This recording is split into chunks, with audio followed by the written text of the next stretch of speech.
This conference will now be recorded. All right, friends. So let's start with the one of the beautiful concept of the container and entire this containerization world, and that is called as how to create your own image, creating image. So this is the topic we are going to see today. So how do we do that? What are the different methodologies which we can use to create the images?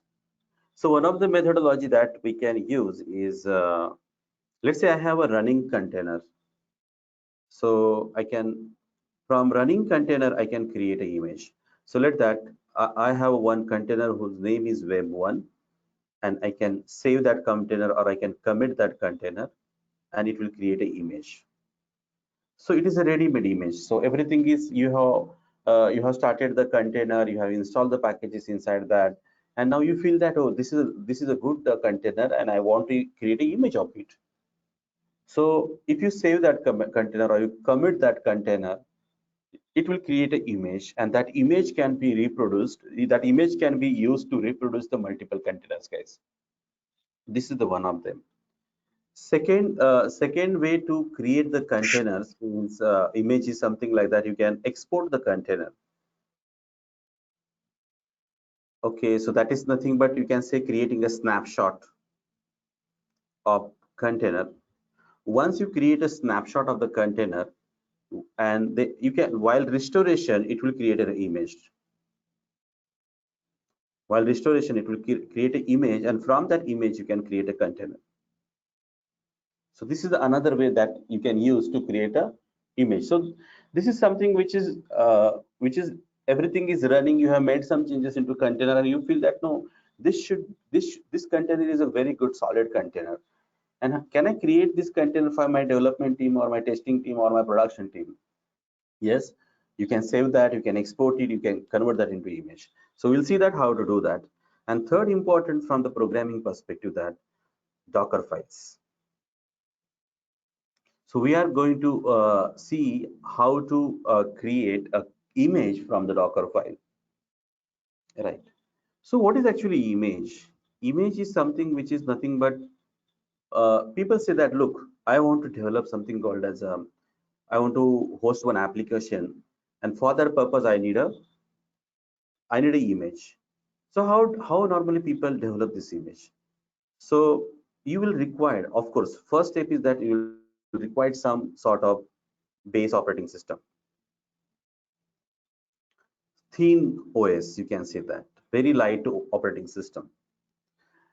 On the top of that, what you will do, guys, you will try to copy some data inside that.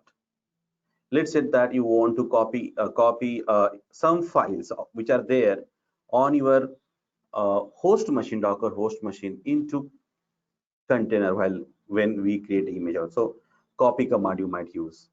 You might use something that you want to add, or some let's say that compressed files are there, and all compressed file you want to extract into the container.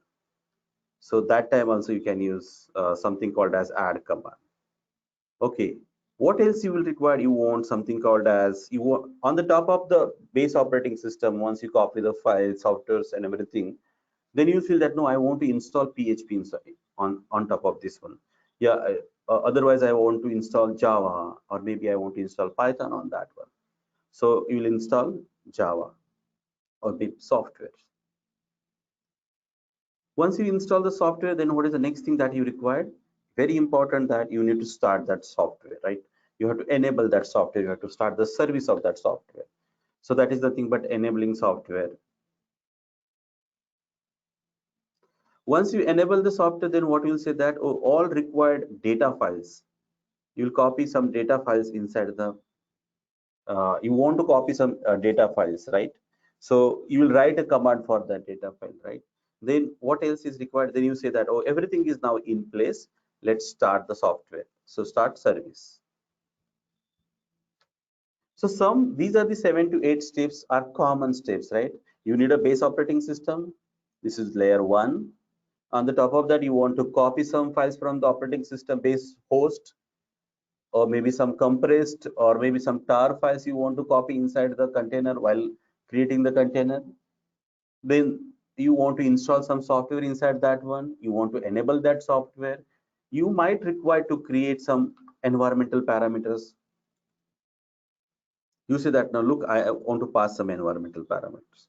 Somebody says that, no, I want to pass some arguments, right? Somebody says that, look, I want to expose this port. My application should run on this particular port, right? So you want to expose this port. Somebody says that, no, look, I have a volume. Okay, so it should be get mapped. So volume creation. Somebody says that, look, I know I want to create something called as user inside it. You can use users. You can create user, right? Somebody says that, look, I want to use this particular image in the multi-stage. So that is something called as, you can create a multi-stage Docker files. And there are a lot of things are there, guys. So whenever you think that on physical machine or virtual machine, if you are installing a software, right? And the steps which are involved to bring up your application in the virtual machine, all that steps can be written inside one Docker file. Each step, each step which we mentioned inside the Docker file is called as a layer. Sometimes the combination of the commands are also called as a layers. So henceforth, the number of steps which you involve or include in the Docker file, that many layers will get created. And whenever you are pulling the image, or whenever you are trying to create a container from that image, all that layers will get executed. So while creating this layer, every layer, what Docker engine will do, it will try to create a container when the one layer is executing. Once that is executed, then it will delete that container. Then again, second layer it will execute. Then it will create a intermediate container. Again, that will be removed once it is executed. Right? So this is the way this layered architecture or layered Docker file gets created. Layer is nothing but step of commands, guys. Nothing else. So I'm going to discuss about in detail about the Docker file. We are going to explore, we are going to play with this Docker file for next 3 hours of time. So try to listen this carefully, see how I'm doing it, right? And once I ask you to ask a question, please don't hesitate to ask question. But before that, do not mind to write a question in the chat box. All right, so first let's go ahead and that uh, running container, so how I can create an image from running container. So this is the first step, first thing that I want to do now. So let me go to my Azure machine. So this is Azure machine, guys. Okay, so I would like to now run one container. Let's say that I don't know whether there is any container running. No, it is not running. Is there any container running in the background? Yeah, there is a container. So can I start this container? There is a container called as a front end container. Okay, so now can I just start this container because it is a background? Yes. So let me start it. Start front end. So now see here Docker PS. So my container is started running. It is working fine. Now what I want to do, I want to now create an image from the running container. So what is the output of this container coming, guys? Curl localhost colon. Okay, but I need to find out the IP address of this, right? So how to find out the IP address of this particular container? That is Docker inspect. Any idea what would be the IP address of this? Anybody would like to tell? What would be the IP address of this one without opening this, without inspecting it? 172.17.0.1 or 0.2. It will be 2, not 1. 1 is always for the bridge gateway. So whenever you create a first container, it will get this 0.2. So of course, your another container will have a .3. So I can use this one. Let's say that curl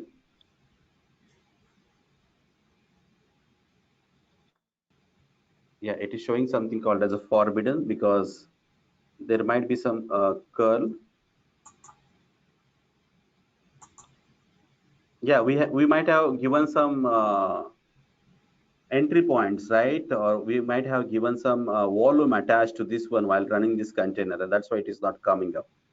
So I think we have created something called as data.ls, and let me touch index.html.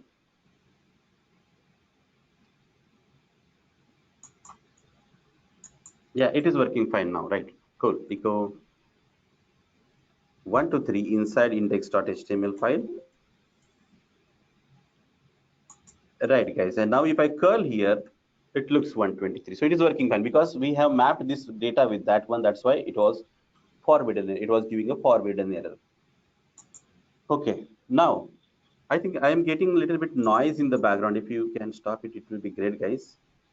Uh, okay. So now my container is this is my container called as a front end. I want to now create an image from this one. Let's see how many images I do have.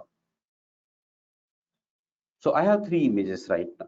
Okay, so let me commit this container, docker commit this simple command front end. Now you can see here docker images. It shows that one of the image has been created. It has not been tagged. We can tag it with the -t command as well.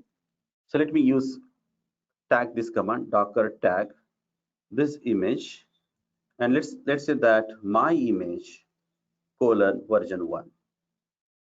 Now if you see here docker images, you should be able to see that the new image has been created. So this is the simplest way to create a image from running container. So now if I start this container, what will happen? Will it run or not? Let's see what happens. I will use now this my image version v1, which I have created from the container called as uh, front end container. So let's see that how it functions. Docker run -it -d hyphen name, right? And then I can use the command. Let's say this is my web 1. This is my image, so I'm creating my web 1. And I would like to map volume slash data colon, what is that now? It might be user share nginx slash html, right? And now I need to use the image. So before that, I will use the port number also. Let's say that I want to use a port number 9091 colon 80. So my left hand side is my host port and right hand side is my container port, and this is the image, my image colon version 1. So what is happening, guys? It is creating the image from this location, but from it is creating a container by using this image. Let me do that. It has started now. Docker ps, and you can see that it is showing the container called as my web 1, right? And now what will be the IP address of this? So docker inspect my web 1 pipecrave -i IP address. This looks 172.17.0.3. I can curl this, right?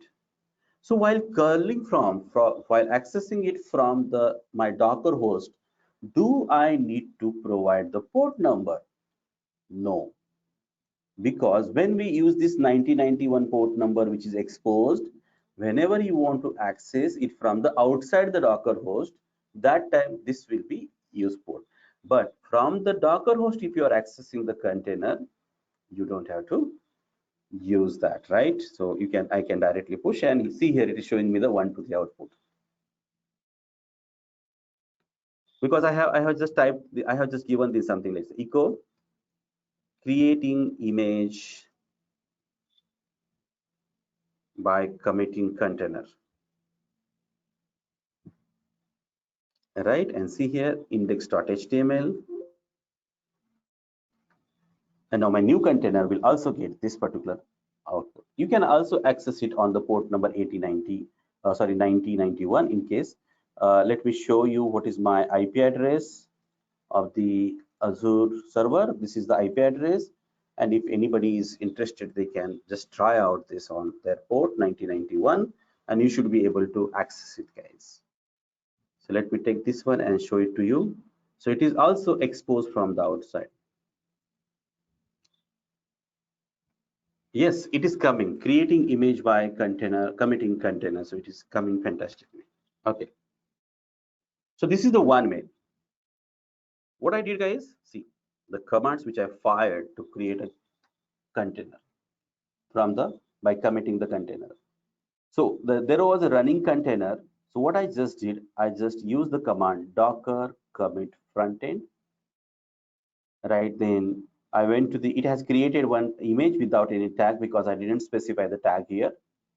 Then you can tag it manually also by using this command. And then I have started this particular container from this image, right? And I know that one, it has my already container was front end was managed with the slash data and was mapped with the volume called as data with the user share engine HTML. That's why I used it. Otherwise, it will give you the forbidden error. If you create a container from this image anytime, and if you curl it, it will give you the forbidden error because this is mapped there. Now, let me give this command, guys, to in the chat box. So in case anybody is trying to hit that command, please do this one. Let me give it to you.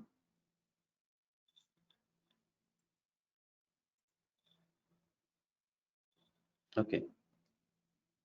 Let me create a notepad also, and I will paste all the commands there. So later on I can give it to them because every time I miss creating a notepad. Okay, so let's take one more example of committing a container quickly, and then we'll move ahead with the another way. So let's say that I am using docker run -it -d -name, right? My web one, or let's say that I am creating a container called as web2 from the image called as nginx. So I'm not specifying any port here, nothing. So it is just a normal piece of thing. Okay, now what is happening, guys? Docker,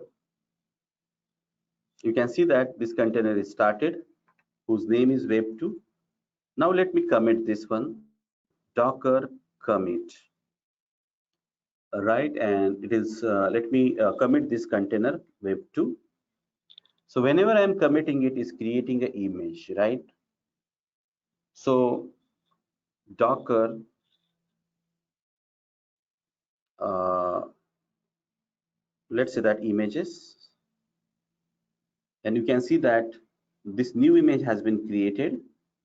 I can tag this one docker tag image id with my image 2 colon version 1. This is image 2, right? So you can see here now docker images, and you got another image right here. So somebody some in our mind something something can come that what exactly happens when we commit the web2, docker commit web2, what exactly is happening behind that?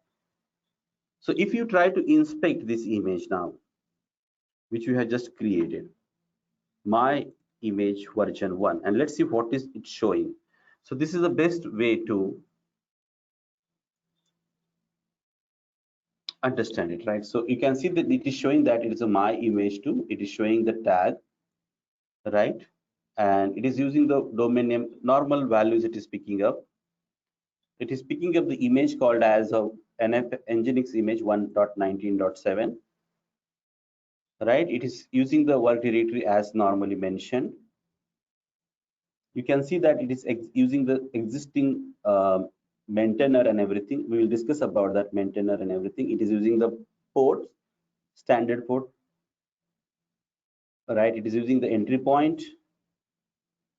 So as such, you see that it is just not showing you anything that what exactly happens when we uh, try to commit the image, right? So basically, let me see the logs also, Docker logs.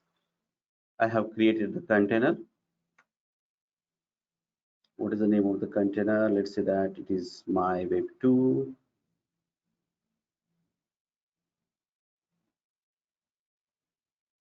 What is the container name? Let's say this is the web2, right?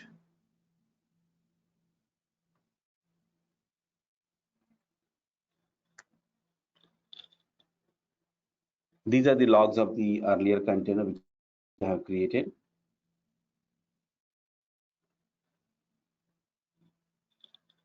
This is earlier logs of the containers which I have created from the image. Okay, so guys, if I am creating the image, Docker commit, let's say Docker ps command. Let me see that if I can Docker commit. What is the name of the container? Web2.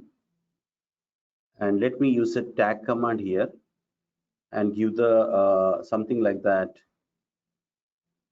my image 3 colon version 1.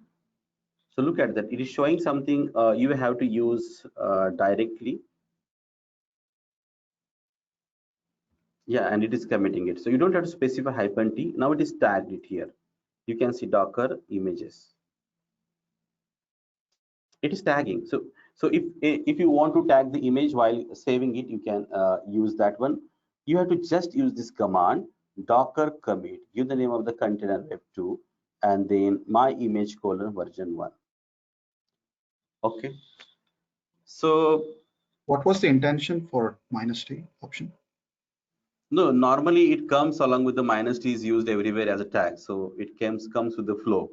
I have a habit of tagging the Docker files like this one, -t. So it was not. It was just a shortcut of the tagging, but it doesn't work with the Docker commit. If you want to tag the image while committing a container, you have to use like this one only. This is the syntax. You don't have to use -t. Thank you. Don't use it. It is a typo. Don't use it. This is the wrong command. This is the correct command. Let me give this command to you.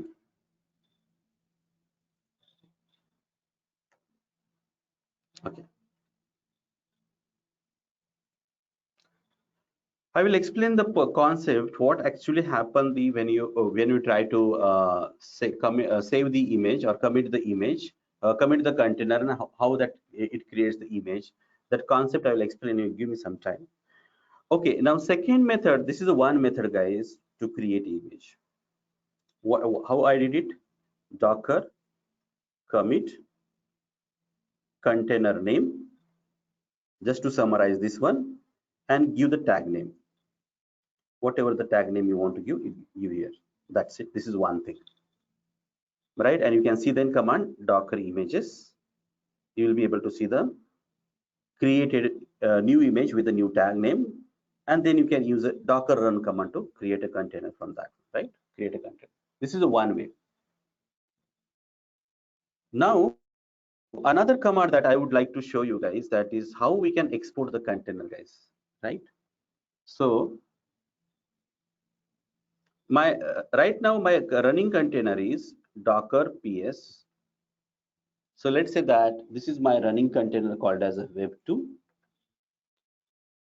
I want to export this container. I want to take a snapshot of this one. So how we can take it? We can use a command called as Docker export web2,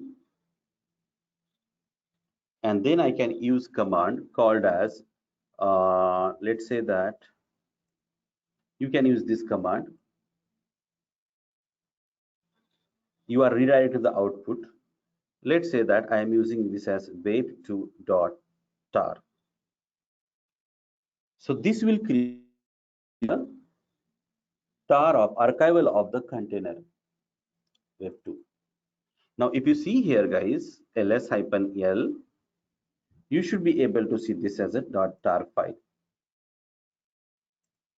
Somebody might be thinking, can I compress this further? Can I use called as a gzip command or gz? Look at this. It has created gzip also. So whenever you want to take a backup of any container, you want to take a backup of the container, you can use this command, docker export web2, right? And later on you found that no, I want to run this particular command on different host altogether. You can copy this web2.tar file, take this export, just copy that to the another server by using scp or something like that, right? Then okay, and from that there you can extract that and you can create an image out of it. So basically let me show you what actually happened when you create an export, when you use a command docker export web2. Basically it creates a web.tar. There is no point in compressing it further because it doesn't compress it. So this is not good, you can say the extension to be used. Use only web.tar, and web.tar is nothing but, what is the meaning of web.tar? Tar is nothing but archival. Please keep this in mind. Tar doesn't compress. So if you want to compress it further, I can use different utilities like gzip on this one, web.tar, and you can compress it further, and it will compress now. Now it is compressing, and you will get a file called as a .gzip. But while importing, this may not work, guys. See here. Now it is compressed to the 50 MB. Okay. Now I can say I can compress it further also. I have another commands to compress, such as bzip2. So this will be useful for you in the production in case you want to compress the container to the lowest size, so that you can copy and paste it on your storage boxes or somewhere else, and then you can push it to the some other host to, and you can start the container from that as well. So you can literally take this, you are taking the snapshot of the container, and that snapshot can be taken anywhere with the help of this command. And now you see the size of the container. It is 49 MB. All right, fine guys. So we have taken a backup or snapshot of the container, and then it is further compressed. But if you want to now import that one, right now, let's say that I want to import this container back. I want to use this container again. What should I do? First of all, I need to make it web2.tar. I need to remove this bz2 and zz and then only use web2.tar, and then I can create an image out of it. So let me do that one. So I can remove this bz2 by using bunzip command. So it will get extracted. So it is removing the bz2. Now you can see it has removed the bz2. Now I want to remove this zz. You can use command called as gunzip, and now this will extract it. Now you got back your web.tar as it is. Now what we can do, guys, from this one we can now import the container. So when you import the container, what happens? It creates the image. So how do I import the container? So I can use command docker import web2.tar, right? And let me see if I can use a tag directly here. Okay, and now I can give the tag like directly. Let's say that this is my image 4 colon version 1. So now see here, it has imported the image. It has imported the container and it has created the image, guys, from this one. And now see docker ps, and you should be able to see your docker images. Sorry, I'm so sorry, docker images. And look at this, my image 4 has been created from the snapshot. Let me just run a history command and try to give this command to you guys so that you will be able to understand. So let me give it from this place.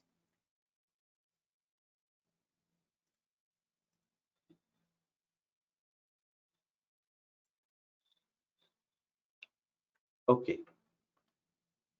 let me reiterate this. Let me just put it in the simple word. If you want to create a backup of the container, what you should do, you can you can use this command. Don't use this command. This command is not proper command or appropriate command. The command which is used to export the container or take a snapshot is docker export web2, and then rewrite that output as a web2.tar. It will archive the file. Furthermore, if you want to compress that file web2.tar, you can use command. You can use further compressing algorithms such as zzip or maybe bzip2, right? And then what you need to do, you need to remove that bz2 by using a bunzip or gunzip, and then you can use this command to import it. So this is actually additional steps I have shown you guys.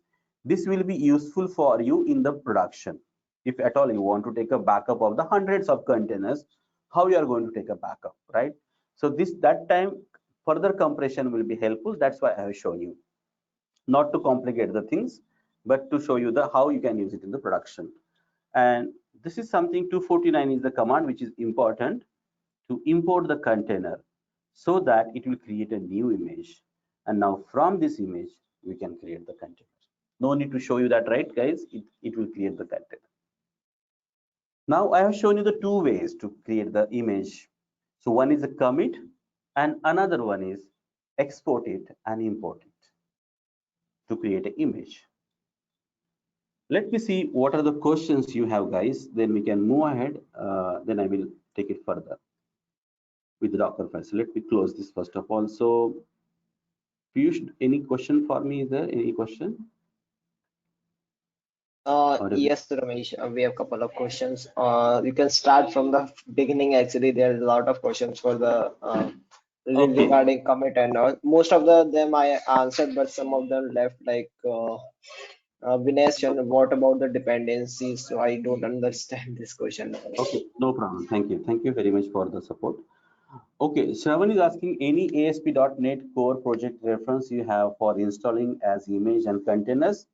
Shravan, we can definitely search that one on the Docker Hub. And if we have any image over there, we can search it, right? So to search the ASP.NET project, I think we need to go to the Docker Hub. Quickly, let me show you guys if I can show you. If anybody knows it, let me know, because .NET is not my area. Docker Hub, and you can type here. But I have seen the multiple people are using the Windows images also. So let me see if I have ASP.NET kind of stuff here. Yeah, it is there. You can see this is basically one of the official image you can use to start the container. So if you want to use this one, can you see that this is my Docker? This is my image. Let's say that. Let me pull this image first of all using this command. I'm copying it, guys. Just this is a good question asked. So let's take that one. Docker pull. So it is coming from the mcr.microsoft.com/.net.asp.net, but it will have some issues if in case. Okay, so look at this. It is downloaded. Now we can see Docker images, and you should be able to see the this image, right, guys? And from this one, now the problem is that I don't know the environmental parameters. I need to go there and check in the image again, but it should work, right? Docker run -it-d -name Windows 1 and image. Let me try out with the image, guys, in case it works. That's good. This is ASP.NET, but there is some dependency will come from the Linux machine. But let's see. It has started the container, guys, and you see here. Yes, it is started. It is running. You can see this one. Okay, so you can do that as well. You can run the Windows containers as well inside the Linux boxes. So this is the example of that. Cool. Yeah, thank you, Ramesh. Yeah, thank you. Okay. But I need to check out how to access the Windows container and everything, right? So if you try that one, that will be great help for you, right? No, just So a Vinesh correction here. Sorry, Ramesh, this is not a Windows container. This is the Linux. They ported the ASP.core to Linux. If you see the command, it's a bash command. So you can probably get into bash. Okay, so is it using a PowerShell inside it? Something like that? Because PowerShell is the bash. Windows guys are No, using a PowerShell. no, the Microsoft had ported the ASP.NET to Linux. This is actually native in the Linux environment. Oh, thank you for the update. I need to take the more update on the Windows now. Yeah, thank you for that. But try out this once. It may be helpful for you. Some other projects are also there. In the last session, we had discussed some on the Windows, and I somebody helped me to log in into that also, some Windows containers. Okay, not an issue. What about dependencies? So, This huh, question was from me, Ramesh. So actually, what I was looking at you, like, what are the things that will go in the Docker file? So, like, mhm. how we will specify if we have some external dependencies actually for our application. That's what my question is. Right. Okay. So normally dependencies come such as you want to specify the environmental parameters, right? Arguments, or something like that. You want to link some API interfaces, right? You can Yeah, if define I that. am using some external libraries actually. Yes, you can use that. You can import them. Simply like the way you run any command in the your operating system, the same way you can put that commands in the Docker file. We are going to see that. But I hope Okay. that if you have any questions related to this, it will be great. Can you say it is one of the updated version of the Docker file? Sumanta is asking. Maybe. Yes, maybe. Right? Because it is another way. It is one of the alternative way for creating the images from the running container. Right? You don't have to write a Docker file if this is working fine. And multiple times I have done the same thing, because most of the time what happens, we don't know what is there in the environmental parameters or images or something like that. Normally what I do, I just create a container, install everything, see that whether everything is working or not. It is an admin way, not a programmer way, and I commit that. When I create an image from that one, and again create a container from that image, it works fine. So you can say that it is one of the So alternative ways. Ramesh, my Mhm, context of asking that question was mhm. basically you said, right, whenever there is some uh, new features got added to an image, okay, then there will be one additional layer, right? Right. And the Uh, previous image will be automatically deleted, right? mhm, mhm. So now the thing is, so that means, okay, the current image which we have, okay, which is having multiple layers, okay, we can call that as the updated version of that image, right? Yes. Actually, it is something like that. We'll discuss about that in the when I write different, let's say, commands inside the Docker file, and when we run that one to create an image, we will be able to see that there are multiple layers are coming up. Okay, so in that layers, whenever one layer is getting executed, it creates an intermediate container, not image. Okay. Okay, while creating a image itself. So we'll see that in detail. But then if somebody want to use the previous image, not the current one, is that possible? Is it saved somewhere? Previous. So let's No, say there are actually, 4 layers in my current image and I want to container, but I don't want those 4 layers. I want only 3 of them because one of the feature I never use, I know. then we have to recreate the image. You have to rewrite the Docker file. I Okay. think we'll wait for that execution. Okay. Okay. Thank you. Thank you. So Ramesh, every time we are doing Docker build, a new image is created and an old one is deleted from the containers. We are doing a Docker build. Right. That is, we are going to see that. Correct. Docker build command. If it is in the cache, it will not. If this particular is stored in the cache, then we will see that, guys. Ashish, this question which you have asked, this is something related to Docker build. Docker build is something which is related to Docker file, and we'll see that one. Okay, don't worry. Okay, Tulsiram is asking, please add port number to curl. Okay, fine. I think that is on the flow that question come, right, Tulsiram? Okay. What is the difference between Docker commit versus Docker push? So Docker commit is creating the image. Docker push is to push the image on the Docker Hub. Ashish, is that clear? Docker commit is to create a new image, while Docker push is that it will push the image to the remote repository. I hope that you got that one. Karthik, how to differentiate whether it is normal image or committed image? Okay, so this is something which is interesting question. And that is what I was inspecting that image to find out how we can see that what is the difference between committed and normal. So I'll come back to this question. This is a good question. Please just note down this question. This is a very interesting question. Anthony is asking, is front end a specific command to create an image? No. Is front end a specific command? No, Anthony, no. We have just used one front end command, name of the command, right? I think he has given the answer. Ashish has given the answer. It is just a custom name I have used. I can use any name to the container. Okay, all right. Abhiram, even using a port, even using the CMD Docker command should not give error, right? Correct, Abhiram. Yes, Abhiram, correct.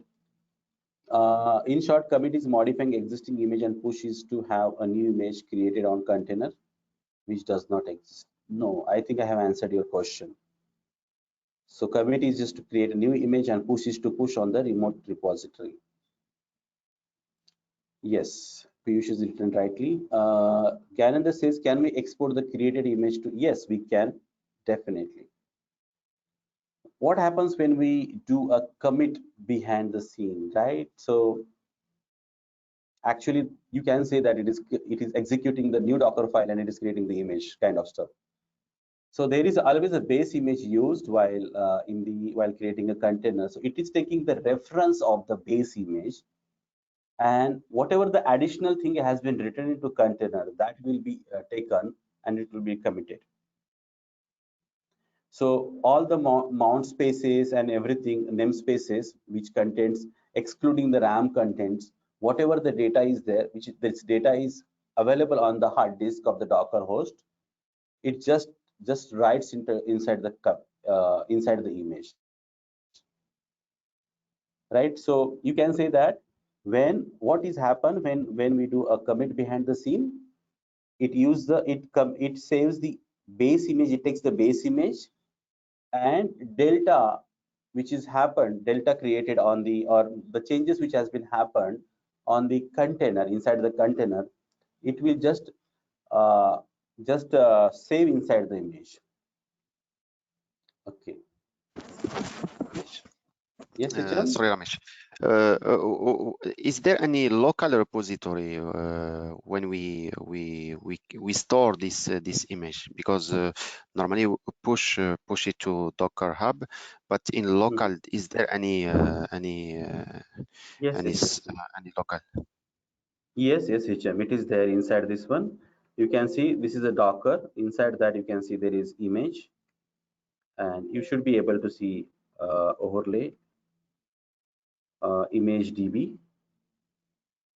Then you can see the metadata, SHA-256, and these are the images. So this is the location where it gets stored.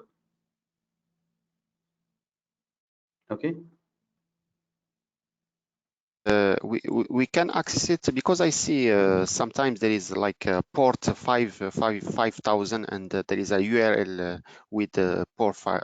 We can access this local repository with the URL, or we have to do this command to go in.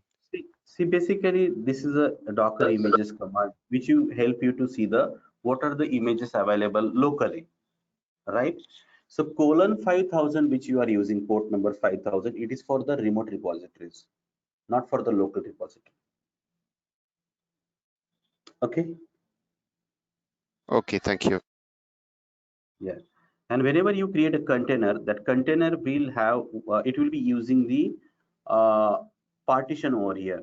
So whatever the changes we are doing, it is actually getting changed here. So when you use the Docker commit command, it use the base image, plus if there are any changes happened on this one, will be added, and then it will create a new image. Okay. Yeah. I hope that I answered your question, Hicham. Yeah, thank you. Thank you. Okay. Kavita, Docker image is something which have your source code. Uh, okay, everything is there inside that. And if you want to use it, you have to create some container, right? Container is nothing but your virtual server, small virtual machine in which you have to log in and or you have to access that container from the IP address and use the application. So image is the building block to create a container. I hope that that is clear, Kavita. Okay.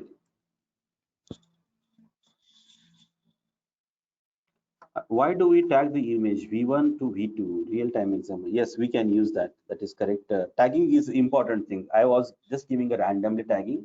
I was not using any logic behind that. But in the production, you should always use the logic, Abhiram, because otherwise, how will differentiate the images? So tag is the only one thing which will differentiate the images. So of course, What is you it, have to Ramesh? use Can very, you very. repeat it? Like when you say tagging means, so can you get into basics? What really tagging means? Like, Tagging is nothing but naming the image. that we name it Tagging. when we create it, right? Not the tagging won't give. Like already we have when we are, don't we name it before we create it, or I mean it's already there, right? The name of the image is already there, correct? So when you are creating a customized image, Abhiram, right? When you are creating a customized image, it gives you a none here and none here. It doesn't give you the any information. It just gives the image ID. So it is Okay. important to tag them.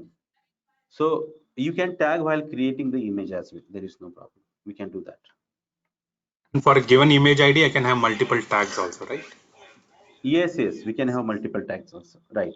You are absolutely correct. But So if you what in delete, what scenario I would require a multiple tags for a given image?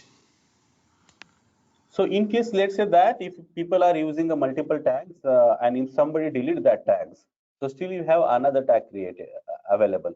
It is something like that. You have one source is there and there are multiple links to it, nothing else. So if you delete one link, you still have another link present. But that's So will you be can taken care by backup recovery, right? That should not be, I don't know whether, see, backup recovery can no, take care of that, right? Anyone accidentally deleting it, correct? No? yes, yes, correct. But it is always used. I have seen that if you want to, yeah, if you want to use the same image and ask the developers to use this image, ask the developers to use this image rather than confusing them, right? But you know that one as an architect that you are using the same image at the back end. So by default, if anybody mishandles that, still you have the proper image available. Of course, it Or has to be is, taken care by the, yeah. yeah, Ramesh, is it the right way to think that image I can have multiple tags so that I can have a scalability? Is that the right assumption or no? I mean, that's not the way it is. See, basically, I'll tell you the general scenario. It is a good question you ask. Let's say there is one instance. Let's say there are in the AWS, I have created hundreds of instances. You know, okay, virtual machines I have created. And out of that, 50 virtual machines I am using for the deployment, testing server, and 50 I am using for the production. Right. Now, there might be 50 applications running inside that. So what I can do, I can tag one virtual machine by multiple tags, saying that this is my development machine. This holds this application. That will be another tag. Third tag may be this is working on this particular IP address. So I can tag according on fourth tag can be my this is running on this region. So if you have multiple tags and later on you want to write one program and find out that which virtual machine is running in which region, so tag will help you that way. If you want to find out how many machines are running for the testing purpose, the tag will help you. So similarly, if you are going to use a image at same image at multiple places, right? And if you want to search, so if you have multiple tags, it will be always easy for you to manage it. You just said, tag could be an application name. You could have another tag, which is the Yes. region. another tag which could be the email address for the team, for example.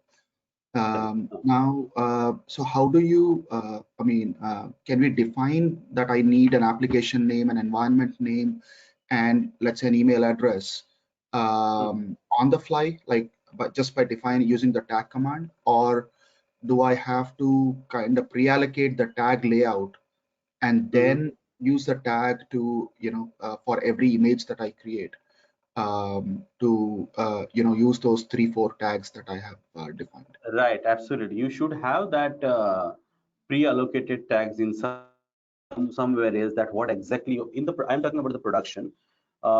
It should be, we should have properly created that what should be the tags given to this particular image or this container. So whenever next time you are searching it, it is always easy for you.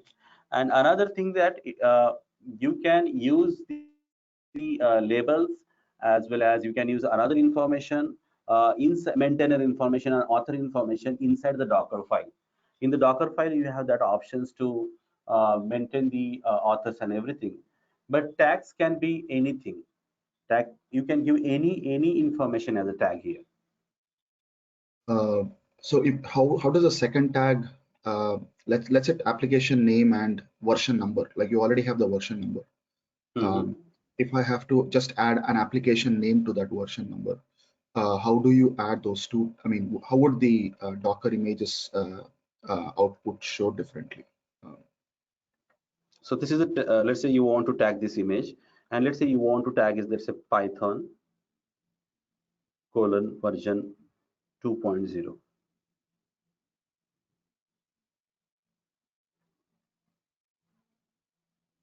Okay, Docker tag image, right? This is the command. Okay, sorry.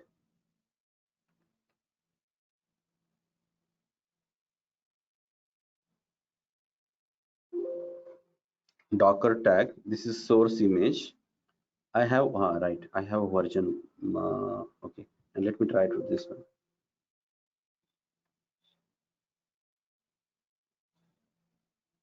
Okay, so Docker images now. You see here, you got it. Python version 2.0. It is the same image. Now I was referring to, let's say, image 4 only, my image, or Python, for example, right now that is there. One tag is version 2, another tag is, I was actually looking at my image 4, where one tag is v1 and another tag is Python. And how does that output show? You want to say that this is a Python one in this way? No, now in the above output, you have Python showing version 2 as the tag name, right? Correct.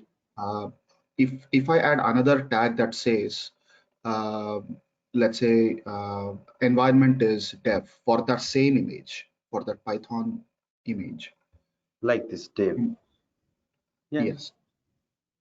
Docker. Not Python one, not Python one.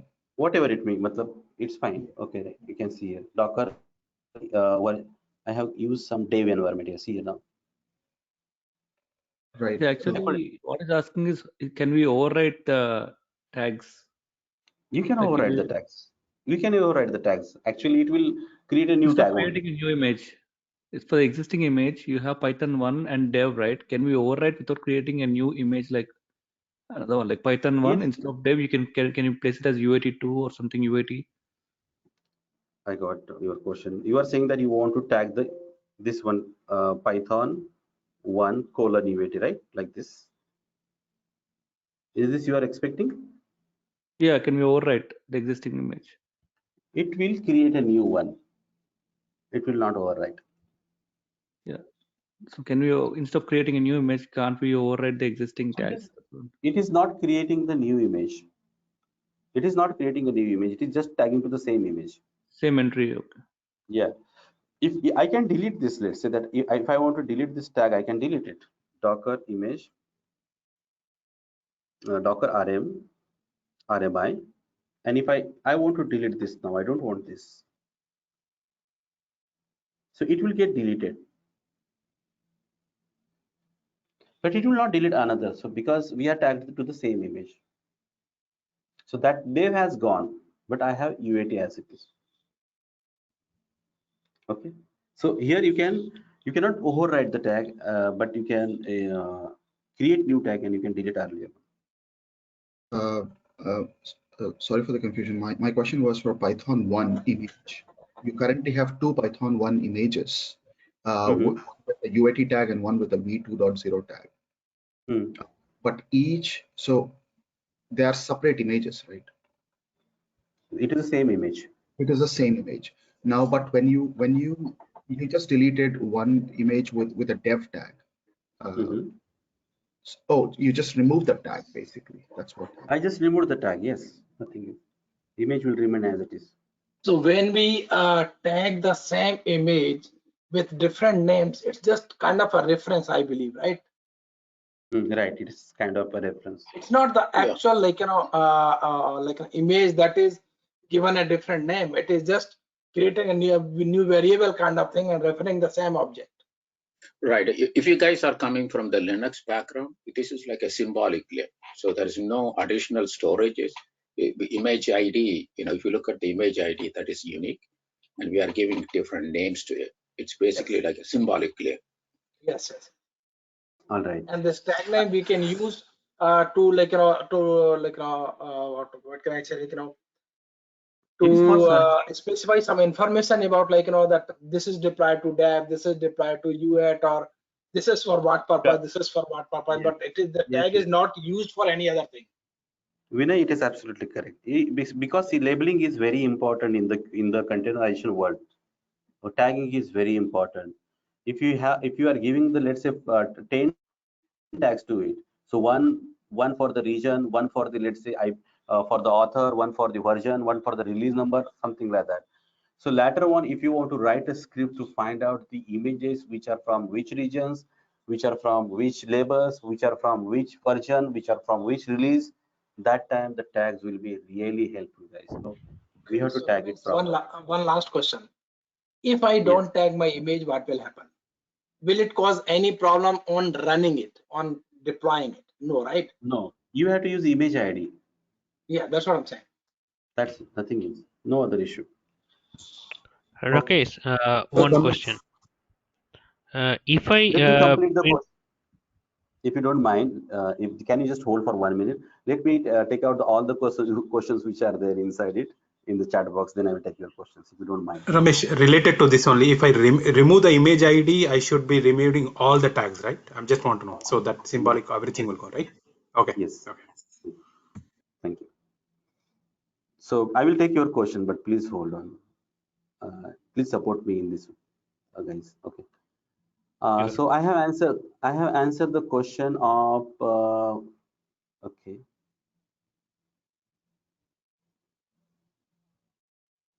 Okay, Kavita is saying that she is not understanding. Fine.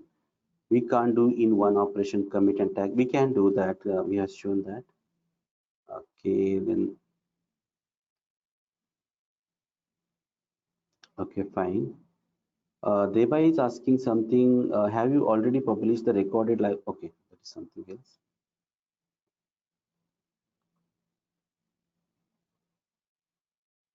Okay, can you run history? Okay, I just put that history command.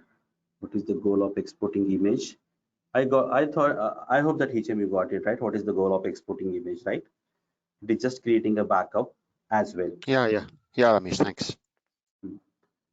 Sumanta is asking, although it is zip but not compressed as a size. Yeah, I have shown you that, right, by compressing it further. I hope that Sumanta it is clear, right? Yeah, Ramesh, that's why I said got it. Okay, thank you. Container backup, any other Abhiram and recover technique.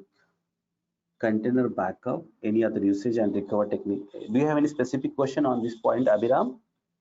Yeah, see the backup you indicated about tar and doing this. So any other technique, and then when we do recovery, how that is performed? Because I did a backup, but how do I recover it? And then also I've asked for the timings, like backup means do I need to do a daily, weekly, or monthly?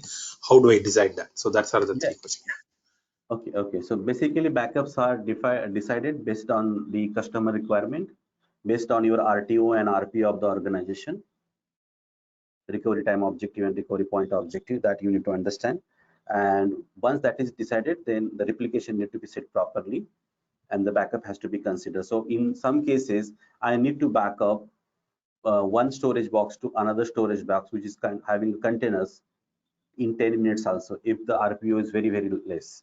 If the customer says that I can't tolerate, if my 1% of data is lost, then you have to continuously sync it. So depending on the backup policy is always defined from the customer point of view. And other important thing is that, is there another technique that yes, once you take a backup, you can do the SCP of this particular file or rsync of this file to the storage, or you can use another technology such as net backup and other tools.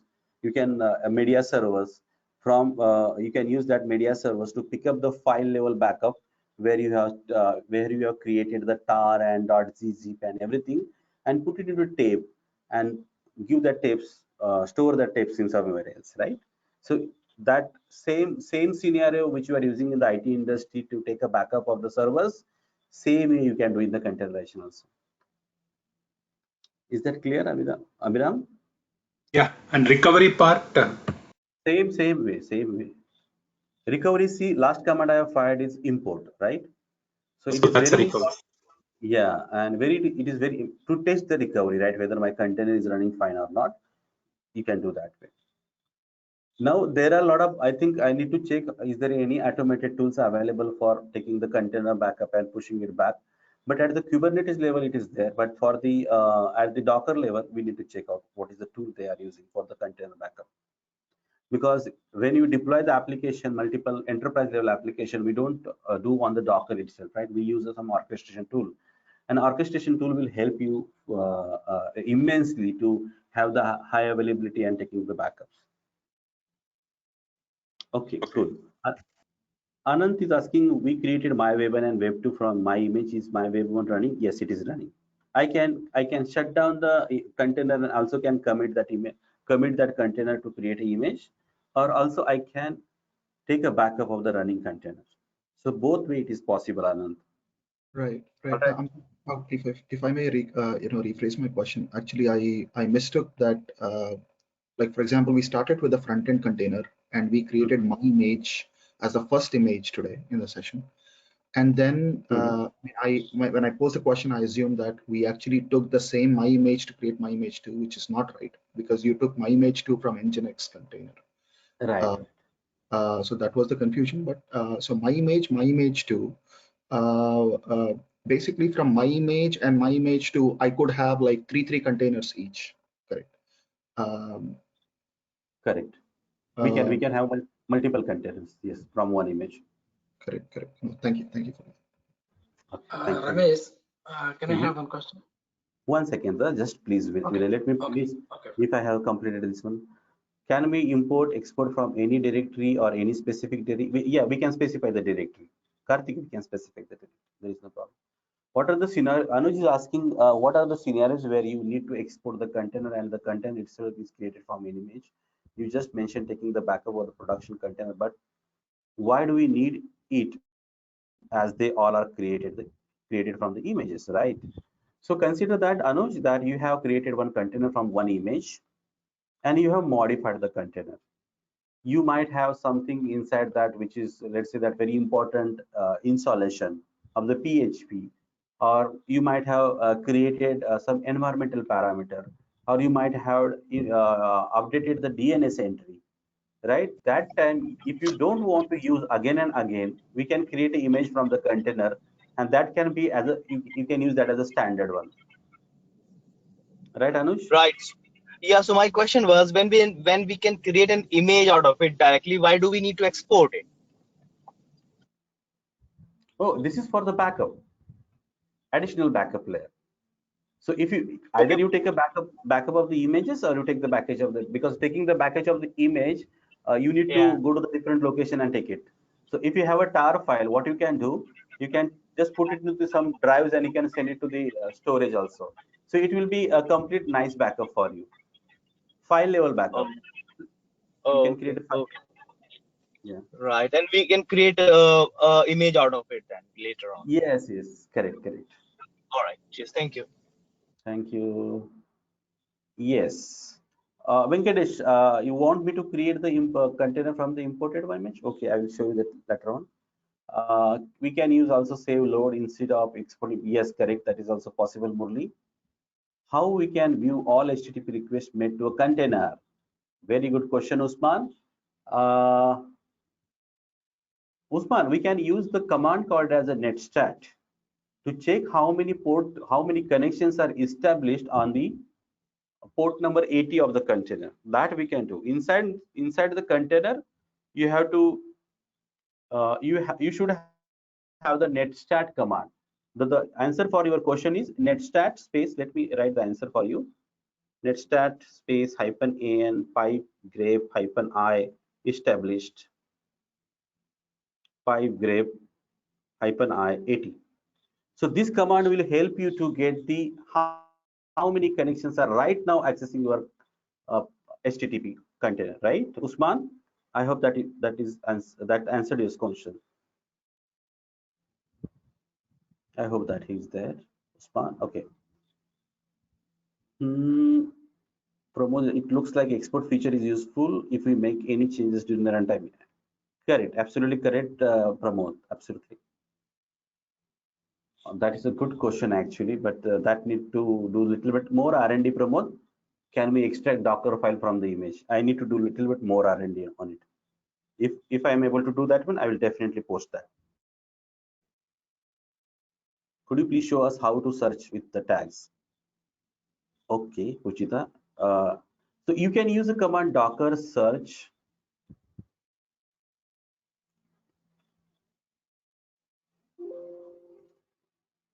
If you want to search some image called as docker search, and let's say you want to search with the v1 image, but it will go to the internet, right? So it will go to the this one. So docker search -help.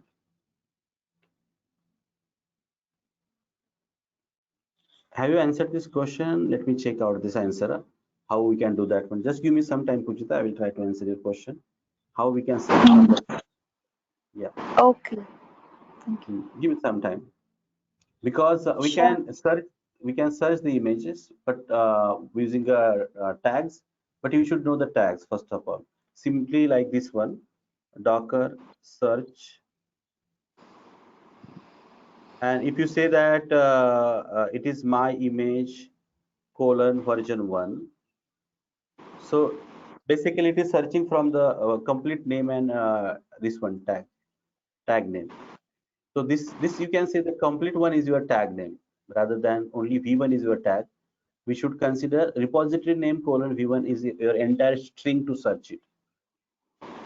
Okay. Otherwise, I have to use something called as a JSON format, some programming to search that and extract it, like AWK or ACD, to perform some task to get that tags from the local repository.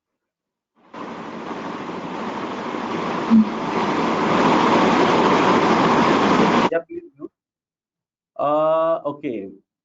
Why you cannot modify or override the tag? I think we can modify it, but it will create a new tag name rather than it will not override, Shafi. That is what I have explained you. That is the way structure is. We cannot do that changes. Anil Pan is asking Docker RMA Python 1, will it delete all Python images? No, it will just remove that tag only. Okay, good. I think Venkatesh, I have answered your question, right? In real time, since we push our images to DTR or Nexus or any private, then where is the use of export? Right, export I have explained you. Export is something called as to create a file level backup. That time it will be useful. You can create the containers in the .tar format, create as a simple files and folders, and you can it will be very easy to take a file level backup, Tulsiram, right? No, Ramesh, actually what I mean, my question is, usually in our real time, we are going to use private repositories where we are going to push our images. Then what is the point of export and import in that cases? You know, whenever we have a production system, we should have a multiple line of defenses to restore the system. as quickly as possible, right? So as much possible, if it is a production, you should have a different ways to backing it up, and whenever whichever is available, you should use to restore it quickly. So if you have the image in the tar format on the local machine, let's say, it will be faster to restore rather than bringing the images from the somewhere outside. So this is just for creating the multiple line of defenses in case something goes wrong. I hope that Okay. yeah. So I always use why we normally, if somebody asks you to take a backup of the system, people take the backup of the system, but they also take the backup on the notepad, saying that, or some text file saying that what is the IP address, what is the environmental parameters, right? What are the LAN cards used in the system. So we take that backup. So this is just for creating a multiple line of defenses. Okay. Okay. Yeah. Sorry, one more question, Ramesh. Mm-hmm. See, we have already an images which is pulling from Docker Hub. Okay. Mm-hmm. So Mm-hmm. already it's a ready-made image, but I want to see the Docker file of that particular image. Is it possible? Mm-hmm. Yeah, they have given it. They have given the Docker files of every image on the by the author on the Docker Hub. I have seen that one. You can also see that most of the images they have specified how to use the Docker file and what are the contents inside. Okay, in case if someone has created a custom Docker file and he has created an image, my colleague Hmm. has been created and the Docker file is having with him. But Hmm. in case if I want to see that Docker file for that particular image, is it possible? If it is No, if it is in Docker Hub, yeah. no. See, if I don't know the source of the Docker file and I have just image, and if I want to fetch the Docker file from the image, I need to check out that, right? I have not seen it how to, because while building it, we can extract the layers, we can extract the commands which are running, but for that purpose, you need to have a Docker file. But how to extract the Docker file from the image, this I need to check. I'm not sure about it. If I get that one, I will Okay. definitely post it. If anybody knows, let me know that.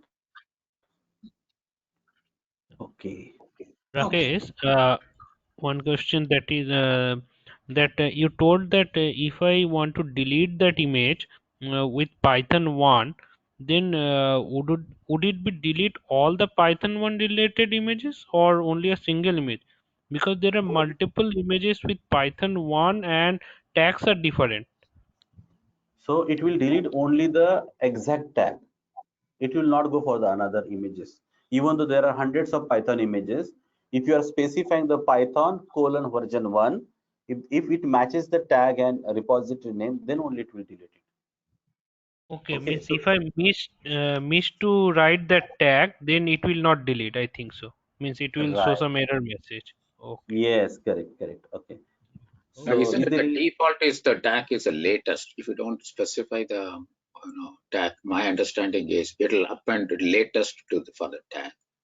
right, absolutely. But if you have already one image with the latest tag, and if you are trying to tag the again the image with the same with the latest tag, then it will not allow you to do that. It will give the error saying that already this tag is used. So you need to do little bit difference in that one.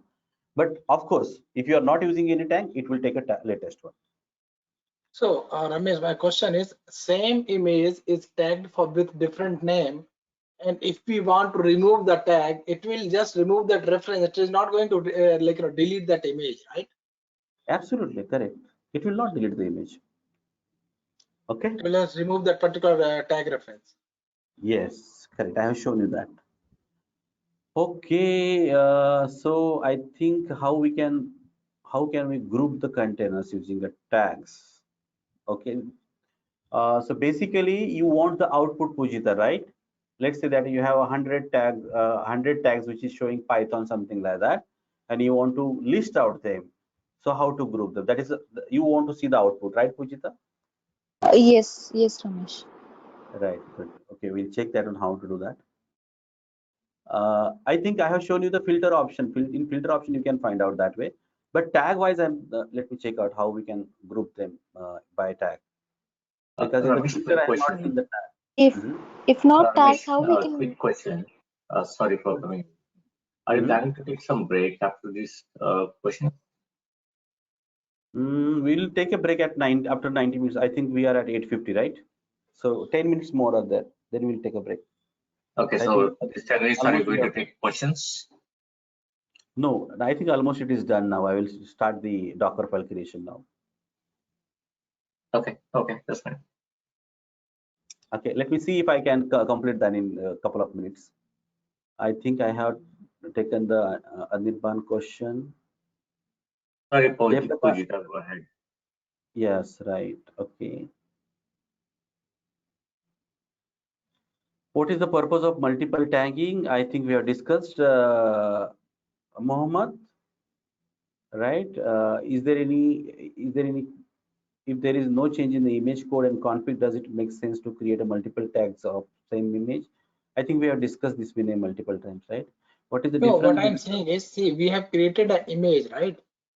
And Hmm. then we are deploying same image in different environment. Then what is the need of, like, putting that different tags? Because we know this the image is not changed, right? There's no If you code change or there's nothing changed. if you are putting that image for some other application, okay, for a development environment or production environment or UAT environment, it is important. If you use the tag called as UAT, it will be better. It is not going to change the image contents at all. Tags are just used to No, identify no, the. I think you see, I think my question is like a little bit misinterpreted. What I'm saying, today I committed some code, okay, and created image out of that, fine. And I Mhm. am deploying that image in dev, in UAT, and in production, Hmm. and for testing also. Do I need to tag it with different name? No, right? Because it is same code. That is what I'm saying. If your environment requires that, because that you want to tag it, then you tag it. There is a possibility that your UAT is using in the different environment or something like that. And if you want to tag, you can use it. Otherwise, there is no need of tagging it. You can use the Yes, so same there image. has to be some purpose for that. That's what I'm trying to say. Right, perfectly fine. Yes, correct. Thank you. I hope that I have taken everybody's questions. Karthik's Docker inspect is to look for the information. Okay, cool. Thank you for giving that information. Linto is asking, from my understanding, I believe there is two different concepts here. One is image on OS level, and the other one is like a developer developing application level, which we push in Docker Hub. Linto, the reason being, we have only one container concept here. And if you are deploying some other index.html or some other files, and if you want to push it, so we have just seen how to create the images from the various methodologies. So we have just seen the two methods. One is by using the Docker commit, and another by using just exporting it. So what is your question actually? I'm trying to understand your question. Actually, that can you hear me, Ramesh? Yes, I can. Okay. So I understand that, but look like what we push then in Docker Hub. Do we do this container images? We also keep it in Docker Hub. Yeah, we can, if you are creating an image from the container, and if you want to push that into Docker Hub, we can push it. Then We can. okay. Then one more thing, like we have that other concept in other application, like in SVN and all this. We do merge, we do branching and all those. How is gonna be applied in this scenario? You can, yeah, that is very good. So basically, image is not, we cannot, it is a template. Once it is created, we cannot modify that. We just can't, we will not be able to modify. in the source code, if you are creating a multiple versions, right, that is fine. But here if you want to modify some contents of the image, you have to launch by the container, modify something inside that container, and create a new image out of it and tag them with a new version name. What if there are multiple developers are working on different side of an application? Okay, then there will be every time, let's say that your developers are working, and at the end of that code is merged on the SVN, let's say Git or GitHub, Mm-hmm. right? And from that you will create a Docker file. You will pick up that code from the GitHub to the Docker file, and you will run the Docker file again, and it will create a new image at the end of the day. So Oh, okay. unless and until you don't merge the code, you cannot use that in the Docker file. Okay, okay, I got it. Thank you. Yeah, thank you very much.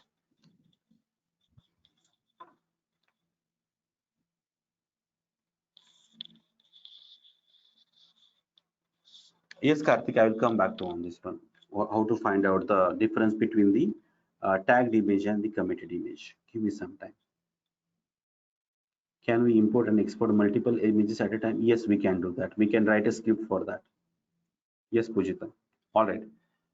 Thank you guys for asking questions. And since we have a lot of people, so timing will be there, and I need to respect everybody's question. That's fine. Okay, I hope that I answered everybody's question. If I have missed anybody's question, you can ask me, guys.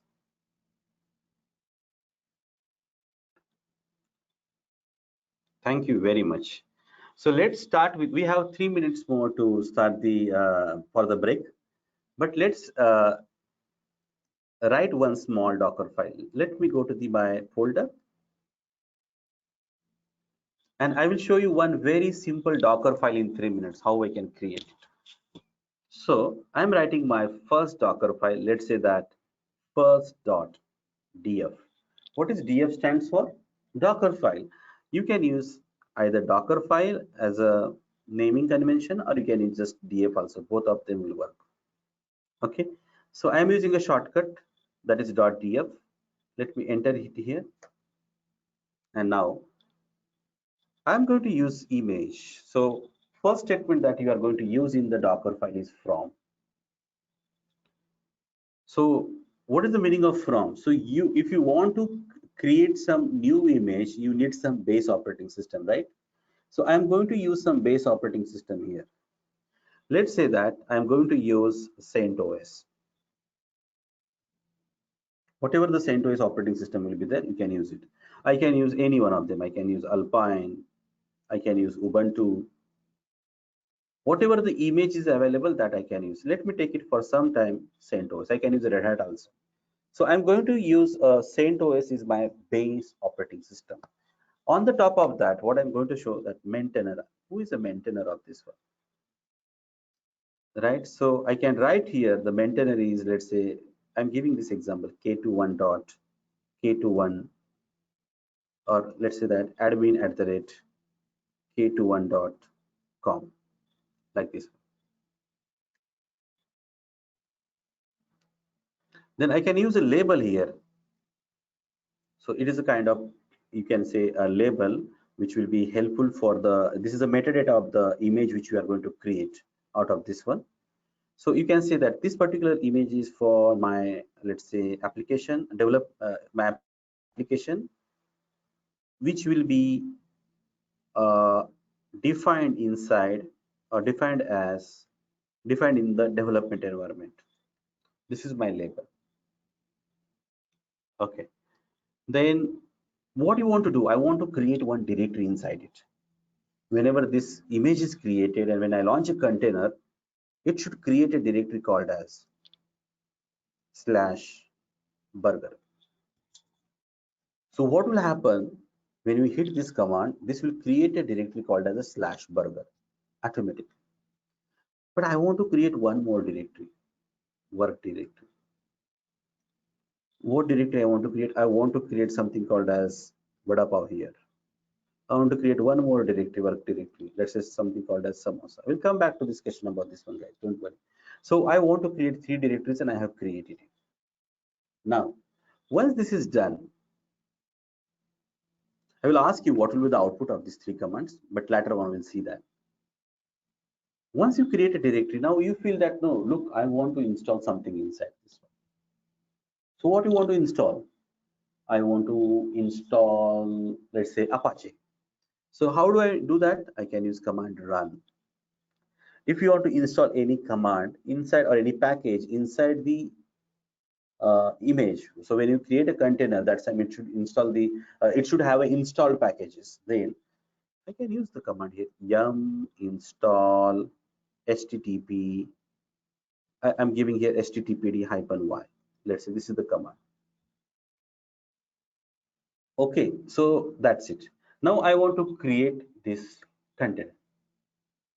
Or let's say that I want to run one more command here. That is, let's say systemctl enable httpd. So it will enable it, right? After that, I feel that now this httpd is enabled. Okay, but I want to start it. So there is a command to start the this one httpd. There is a different command actually. So let me show you that the command which will be used to start the. This is the command. Apache. Apache, right? httpd-d. This is the differently used. We cannot use the systemctl start httpd, that gives error. Okay, but somebody says that no, I want to run this particular this one on the port number 8. So what is actually happening here, guys? Basically, I'm going to use the image called as the CentOS. This is just a metadata.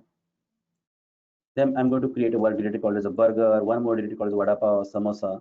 Then installing the HTTP packages inside that. Then enabling the package so that whenever you reboot something container or something like that, it should automatically get rebooted. And this application should expose, or your Apache should run on the port number 80. And this is CMD, that is nothing but the command which is used to run or start the Apache daemon HTTP. So this is a simple image, right, guys? A simple Docker file. Let me save it. Now, once you save this Docker file, then now what you want to do? You want to build it. So what you want to do? You want to build the image out of the Docker file. So how do you build it? You can use command docker build. Okay, dot is nothing but a current location, current directory. Which file? First.dm, and you want to tag it. What you want to tag is it as from, let's say that I want to tag this image as k21 colon web. So this is a web server, right? We are creating. So whenever you build this one, if there is no correction or there are no errors, then it will start executing in the layer wise. Whatever the commands I have given, they will act as a layers. Now see here.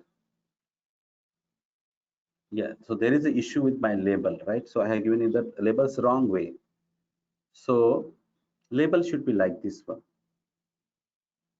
equal to sign or something like that. So let me just change that Docker file and put it here equal to. Now let me save it and run this command again.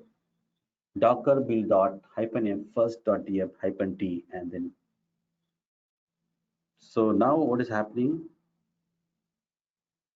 It is pulling the image, but why is given here a lot of errors? So you see here now it is showing step. There are 10 steps are there, 10 layers are there. So first of all, it is pulling the CentOS image, and now you can see that it is creating. So every time you see that removing intermediate container, now it is installing the Apache inside it. So it is completed. Now it is running the systemctl enable HTTP, right? And it is tagged also. This image is tagged also. So every step when it is executed, it says that it is running this container and removing intermediate container. So it is creating a layer on the top of each layer. And when one layer is created, it says that the that container is removed, that layer will remain as it is, and then another layer will get created on that layer. So now you see here Docker images, and it is showing me that it is K21:web. It has started. It has created the image out of this one 29 seconds ago, and this is 250 MB. Can I create a container out of this? Yes, we can. The same way we do it. Let's see that whether it runs or not. Docker run -it -d -name. Let's say the container name I am using a web 100, and going to use the image called as K21:web. And it has started the container Docker PS. And look at this. It has started the new container called as web 100. And which command it is running? It is running this command. This is entry point command, httpd-d foreground. And because of this command, your container is running. Okay. Look at this, the steps which I have used, guys. What I did, first of all, I have created the Docker file called as first.dockerfile. Then I have used the command to build the image, this command to build it. And from that, I have used the command to see the images. And then we have created a container out of it by using simple command called as docker run.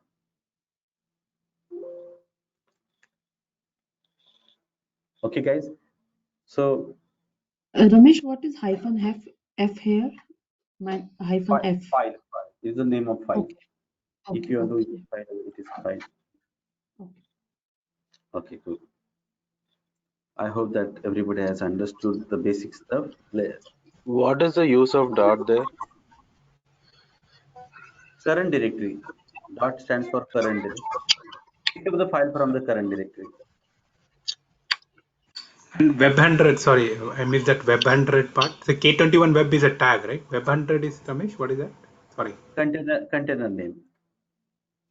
I'm creating a new container from the K21 web image. Okay, that's why I've given this name. Ramesh, the .df extension is compulsory for the Docker file? No, it is not required as such. But if you are running the file from the current location, dot is important, right? No, his question is, do we need to put the extension for the file as .df? Yes, it is required. It is required. It is required. Either use Dockerfile or use .df. Okay, thanks. Thanks. And Ramesh, -f is Ramesh, can you please explain once again that the Docker file? Okay, I will explain you that, guys. Not an issue. But do you have any question related to this command now? Anyone has question? Please use. Yeah, this -f is for format, right, Ramesh? File. It indicates it is a file. Pick up the file Okay, from okay, this. okay, thank you. Yeah, Ramesh, K21 web:web. Can you explain that? Might be I missed that in the Docker file too. No, Surendra, this is I'm tagging the image. So whenever I'm creating an image by using this command will create an image from the Docker file, right? So if I don't tag it, it will give the normal number, none and none, nothing. Oh, so it got will it, just got give it. It's a tagging. Got it. Thank you. I think it's a name of the image and tag. Both the things are there in K21 and web. No, this is Web is the name tag, and tag. K21 is the image. Right. It is. I'm tagging that. It is called as a repo. It is same like a simple like this one. This is called as a repository name : tag. This is standard way. Repository name : tag. Together it is called as the image name. Ramesh, I have a question. So, is the Docker file different from the YAML file which you talked maybe I think in my sessions, but confused, like is Docker Compose.yaml and the Docker file are the same or they different? No, Docker Compose is something different that we'll see after the Docker file. Okay. Yeah. Okay, guys. Ramesh, in the first class, actually, we talked about the thin OS. So in the Docker file, whatever we are specifying the CentOS, it is thin OS, right? That's what you're talking? Correct. So then what is the difference between the complete OS and thin OS? Do you know, have you worked on the Arduino anytime? Arduino? No, not really. Okay. Okay, do you have a router at home, Wi-Fi router? Yeah. Yes. Now that router has an operating system. Okay, but and it is not, I think so, it is not more than 10 MB size in our router. Because whenever you access the SSID out of it, when you change it, it actually you get the web page and you modify it, right? So what is the meaning of thin OS? Thin OS is nothing but only they have taken the required kernel parameters, files, required drivers, required library files, and required let's say commands. That is the only thing they have taken. Everything is excluded from that one. So it becomes a very small. Okay. How we decide what should be taken, what should not be taken? It is depending on the hardware, which hardware you are using. It depends on what actually or what image you would like to create. It depends on that one. So somebody says that I want to create a database image, right? I want to create a database container. So just having the CentOS is not going to enough, right? On the top of that, you have to install the MySQL. You are creating your own customized image. All right. So what is required for the databases? You require operating system, and then you require a database, and then top of that you will create the tables. So now somebody like you have created these thin operating systems already, and they have kept it on the Docker for our reference, right? So let's say tomorrow, if you are using that operating system along with your customized some packages, you can say that, look, use this my image which I have created from my Docker file as a base image. That it becomes your thin operating system layer for your production node. Okay. And the other question is, suppose see this image that we have created right now. It is nothing but we are running a Apache server right here. Now, my all applications will be required to require this Apache server. Can we reuse this image whenever we are creating another image, rather than writing all the steps again and again for all the images? No, now I will use this image. I can use this image as a base image now. A base image, okay. Right. Now, if I create a 2.df file, here I will use from k21 : web. I don't require now CentOS as operating system now. Okay. Makes sense. All Thank right. you. Yeah. Okay, guys. This is time for the break. So we'll discuss for 2 minutes and we'll take a break now. How much? Ramesh? Yeah. Yeah. I developed one of the web application in the Java using the Java technology. Then I created a jar file out of that application, and I created a Docker file in my local. If I want to export, if I want to create image out of those two, and I need to upload to Docker Hub repository. Can you show like how to do that? So basically, if you want to create a Java jar file out of it, or you already have I have already jar file, and I have created the Docker file in my local. Okay, I want to export to, I want to create image out of that, and export to a repository. Right. Understood. So now, in such cases, what you can do, let's say that I understood your requirement. Guys, we'll close this in 2 minutes and then we'll take a break. So this is, let's say this is your Docker file, right? And there is a folder here on the base machine which has a jar file such as index.html. Oh, that is what I understood, right? Something like that. Yeah, inside that jar file there is a couple of files. Yeah, it is a jar file. This is jar is a application. Right. So what you can do here, that you can say that this is inside my data folder.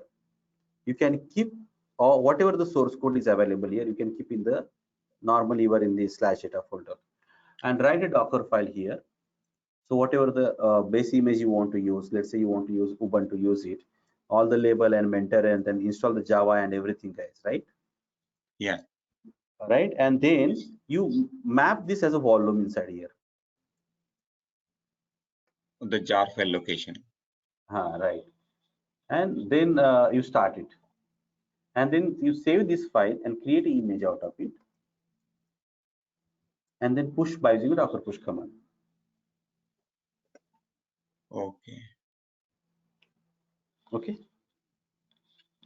But I need to do the WinSAP or FileZilla, right, to export to under data from my local machine. Right. If it is on Windows machine or if it is on your laptop, from Yes. that one you have to, yes, you have to do the WinSAP to here. Correct, that is true. But Ramesh, in how if I suppose you do all that, you have the jar, how another person can use the jar is in your Docker image. Where can I find this jar to execute this jar in our laptops? We suppose that we are two person, and the first person create this Docker file. I want to use it, but I didn't have. Where can I get this jar file? Absolutely, very good question, and that is where Kubernetes comes into picture. You have to use this as a NFS. You have to use this as a persistent volume, and then pushing across the cluster, all across the worker nodes. Okay, so then it will be available. But here in this case, if you are a different developer and using a different machine here, and you are taking up the information, right? You are using the image which is pushed here, right? Then you need to specifically take the jar file differently, otherwise it will not do. Yeah, in general case, this jar will be in Nexus. In Nexus, how can I? How? Yeah, there is something. I can with build like with Maven generate like a Docker file or image for what I want to do.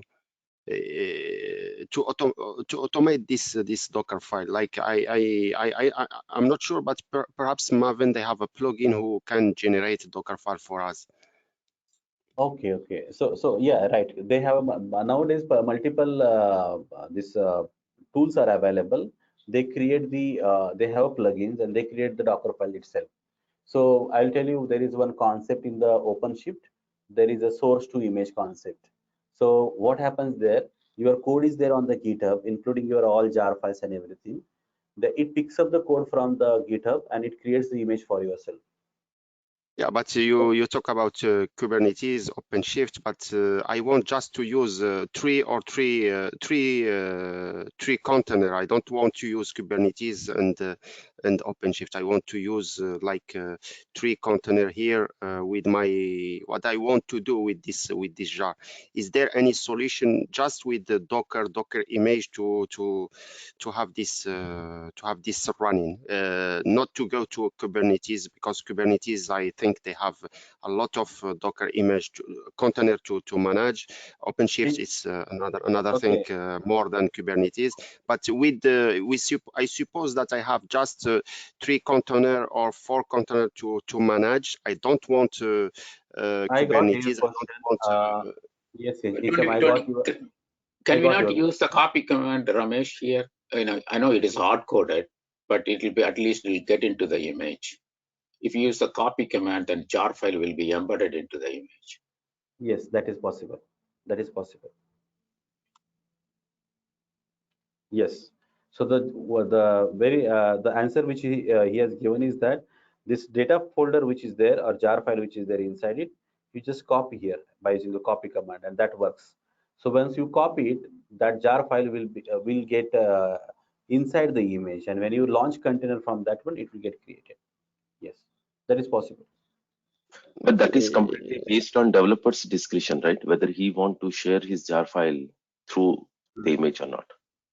Yes, yes, correct. Right, but that is absolutely correct, whether it is need to be done or not. But if you don't want to share, then the only solution is that either you need to share you need to keep this jar file somewhere, right? And you need to call that jar file in the Docker file. You need to give the location of the jar file at least, where the jar file is present. Maybe in the image or maybe in the private repository of the on the Docker file. Somewhere you need to keep it. Otherwise, if let's say HM is trying to use, HM has created the jar file and he has kept in his Docker host, and now you want to use that as Sumanto, unless and until you don't have that location, jar location, you will not be able to create a container out of it. It will fail. Agree. Why? Because if Hikam has developed something, okay, for his client, okay, or customer, Right. okay, and we are a team of 10 members, okay, and Hikam wants to share that whatever he has developed within that our team only, okay, he can mount it to particular file system where we all have access to, and then we can use the same image what has been created by Hikam. Okay, but then if anyone who is out of our team, who is not member of our team, wants to access this jar file, he can't have until unless the actual file is copied to the Docker file. Right, absolutely. But then we have to go to the access control level list. But that means you have to give the permission to the only 10 users or something like that. That is the way we can do it. Okay. Right. But then there is a way. Yeah. There is a way. There is a way. Okay. Yeah, Ramesh, I have a query on this. Like as Mani said, like 10 members, okay, in this team. So can we use the GitHub for the repository, code repository? Santosh, I am not able to get your question. Can you just repeat this question? No, what he previously what Swanta said that team is having 10 members, right? And they want to access that file. So instead of keeping that file on the local repository, can we use the GitHub repository? You can keep it there. You can keep it there, and you can then call there. That is Yeah, we can call that location of the yes, GitHub in the Docker file. yes, you can. That is the most safest way because every time any developer they change the code and they will update the GitHub, so they will get the latest Right. version of the code. Correct. But Santosh, here discussion is that nobody should get the access to the code. You are absolutely correct. There are ways to mount the data inside the image, but once the container is started, the jar file will get exposed. So people will be able to access the Okay. information. That is what they are saying. In professional way, we don't put the jar in the GitHub. Normally, lot of company have a Nexus to put the jar in. Not in. We put the code source in the source code what we develop in Git or GitHub. But when we compile, when we build the jar, we put it in Nexus to get it later. Correct. Yeah, it is more secure or kind of stuff, right? That is what it is. All right, guys. So I think we need to take a break. Let's take a break for 10 minutes, and once we come back, no 15 minutes break, only 10 minutes break, and come back, and then we'll start with another command. Yeah. This conference will now be recorded.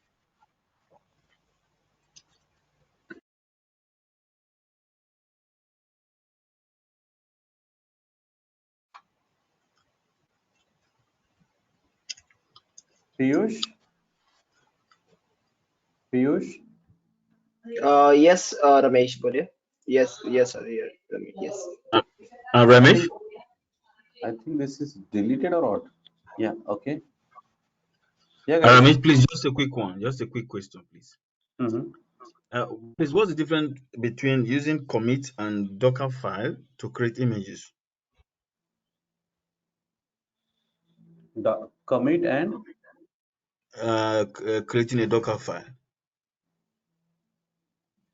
Okay, commit is from the container. You create a image from the container. That time you use a commit. And if you want to create your customized image, you have to use a Dockerfile. Dockerfile. Okay. Customize. Yeah. Oh. Right. Thank you. Yeah. Okay, thank you. 1 second, friends.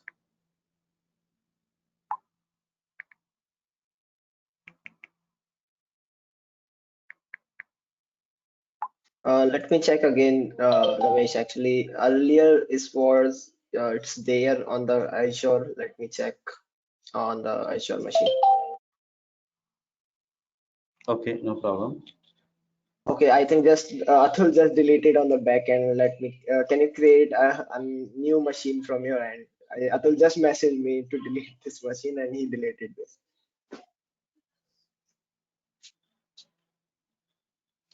Guys, sorry for that one. I'll just create it quickly in 2 minutes of time.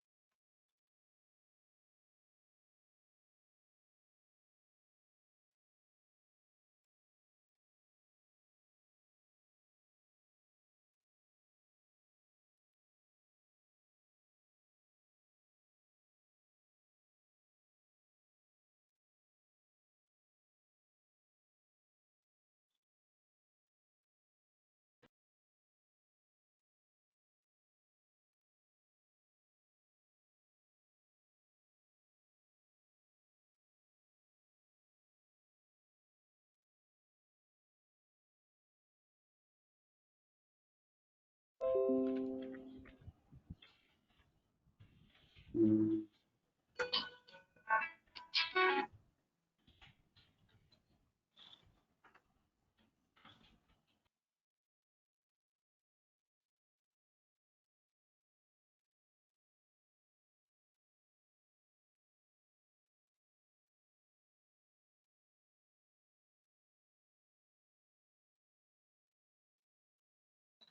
Okay, I will do one thing, Piyush. Can you do it in the background? I will till that time I will explain these people about what is Okay, Dockerfile. sure. I will create new machine. I will search the password and username on the personal chat. Sure. Okay. Yeah, take it. Okay.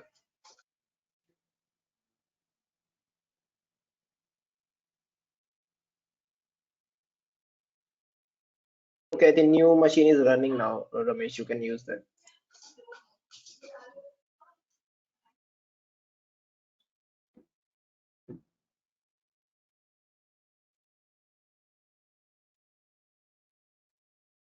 No, it is not running. Please start create it. Okay. If you don't mind, please create it. Okay. No. On my screen, it's running. VM1 K21. The IP is. Okay, you can check. Okay, friends. So let me explain you what is the DF file actually I used. So let me go to my this machine, and then what I did actually, see, this is my first .df, and inside that I use the first command that is called as a CentOS. So what is this command is all about? This will take a base OS from the operating system, right? And then I have used the command some label such as this is my app one, and in another way, let's say that this is my equal to div, something called as div. There are a lot of ways or you can label it. This is one of them. Then you can give use a maintainer. Maintainer is nothing but the person who maintains it. You can give any email ID here. Let's say admin at the rate k21.com. Right, guys? And okay, I will just change that one.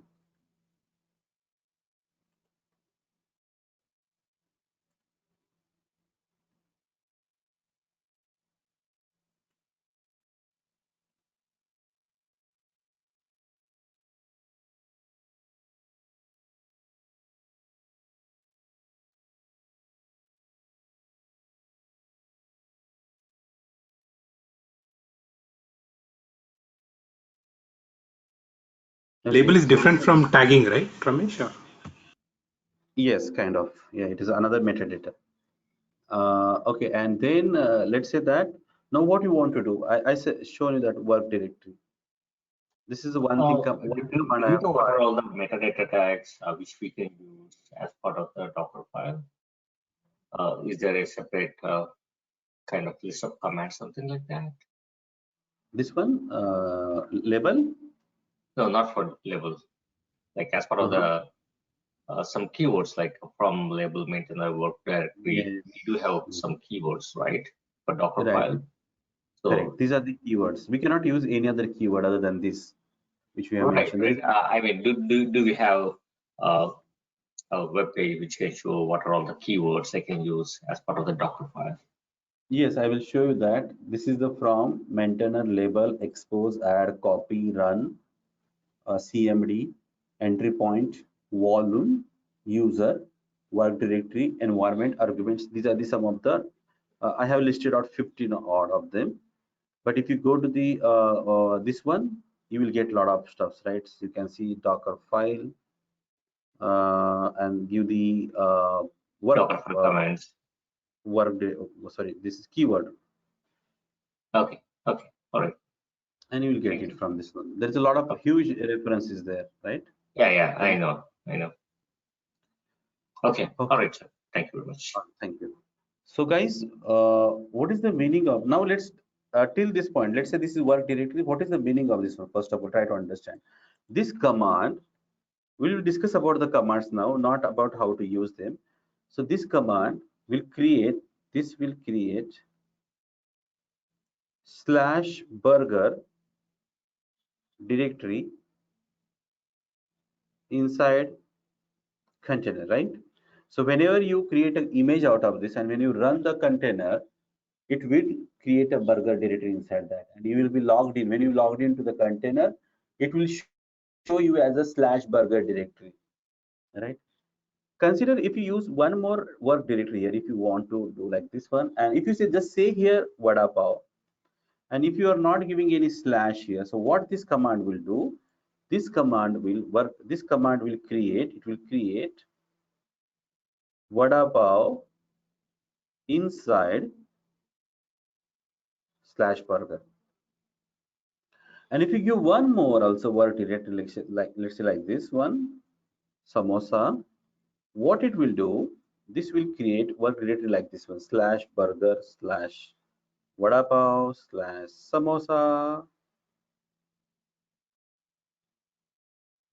Okay, so this is the way it will create. So be so you should use the, you should remember this one in case you want to create a directories on it. You can use this way. Also, you want to create a directory, you can use this command also, mkdir -p. Let's say you want to create a directory inside home folder of the inside the container. When you create a container from the image, and you want to do like this one, k21. So this command will also create a directory inside the container when we create a container. Why I'm showing you this, guys, this you should know the different ways to create the directories and folders and files inside the container. Now another one is there is a copy. So what is a, somebody might ask you a question, this is that what is -p option is all about, right? -p option is nothing but in case it doesn't have the home directory, parent directory created, it will create this directory as well as this directory. That means it will create a /home and then it will create a /k21. That is the meaning of -p. So it is used to create cascaded directories. Let's say that you want to copy some file, index.html file, or your jar file, maybe something called as, I don't know the name actually, I'm not a Java guy, index.jar, and inside that you want to keep this inside where www.html, or you want to keep this inside, let's say burger /vada pav /samosa. So what this command will do, guys, listen carefully. This command will copy index.jar file from your current location of the host to burger vada pav samosa folder inside the container. So it should be running, it should be available inside this one, right? In host file. Otherwise, it will not copy. There is one more command is there that is called as add command. The copy command and add command is almost same, but there is one difference there. Okay, add command also, if let's say that you want to copy index.html file, it will definitely do the same thing via www.html. So what this command will do, this command will also copy index.html file inside the var www.html folder. But let's say that I want to copy c1.tar file inside this burger folder, and if I use add c1.tar file inside this var folder, or let's say some let's say that what yes, let's say home folder. So see these two commands. These two commands just copies the file inside the folder.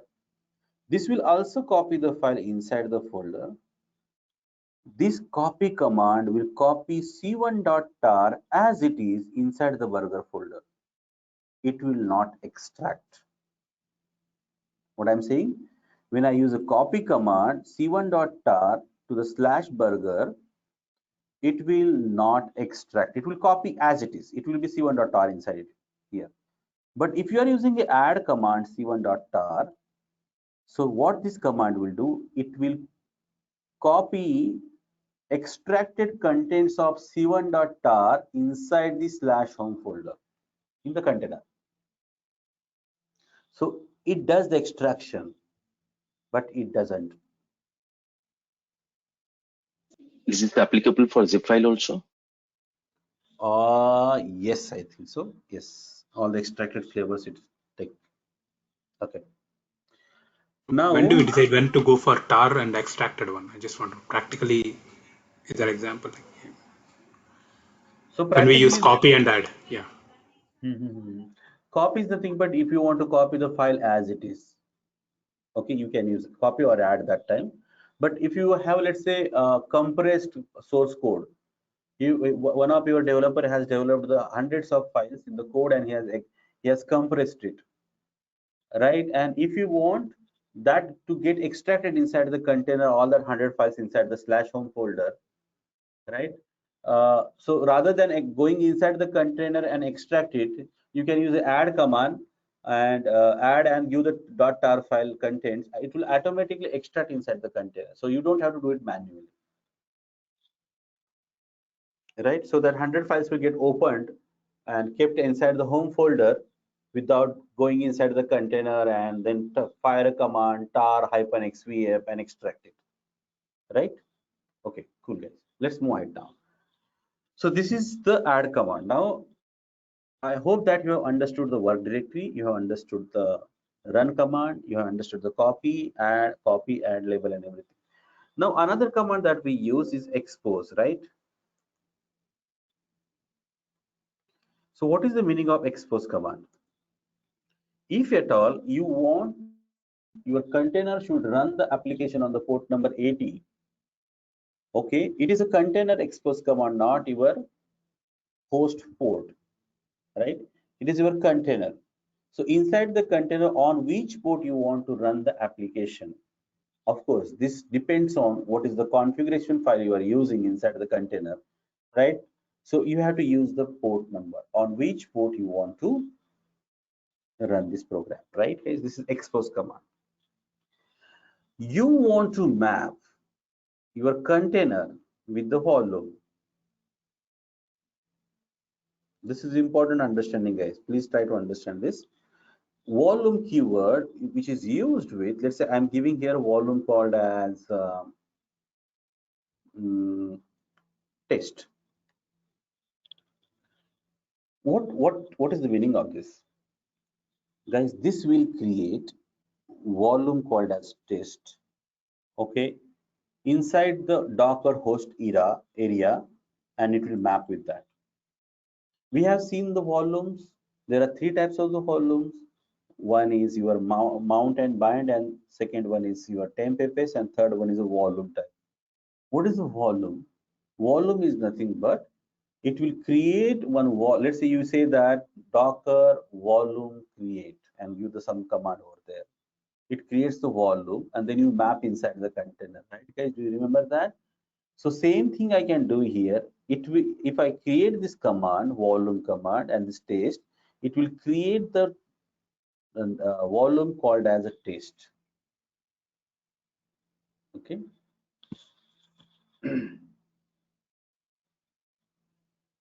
Right. It is very easy. Can I ask Now, one question? it is, if it is urgent, then only you can ask. Otherwise, Regarding this, since we are on expose 80, so just want to check, like, since if you're using MySQL image, so and if you in expose, if you give 80, does it validate that MySQL will be exposed on 80 port? no, it will fail. Okay, yeah, thank you.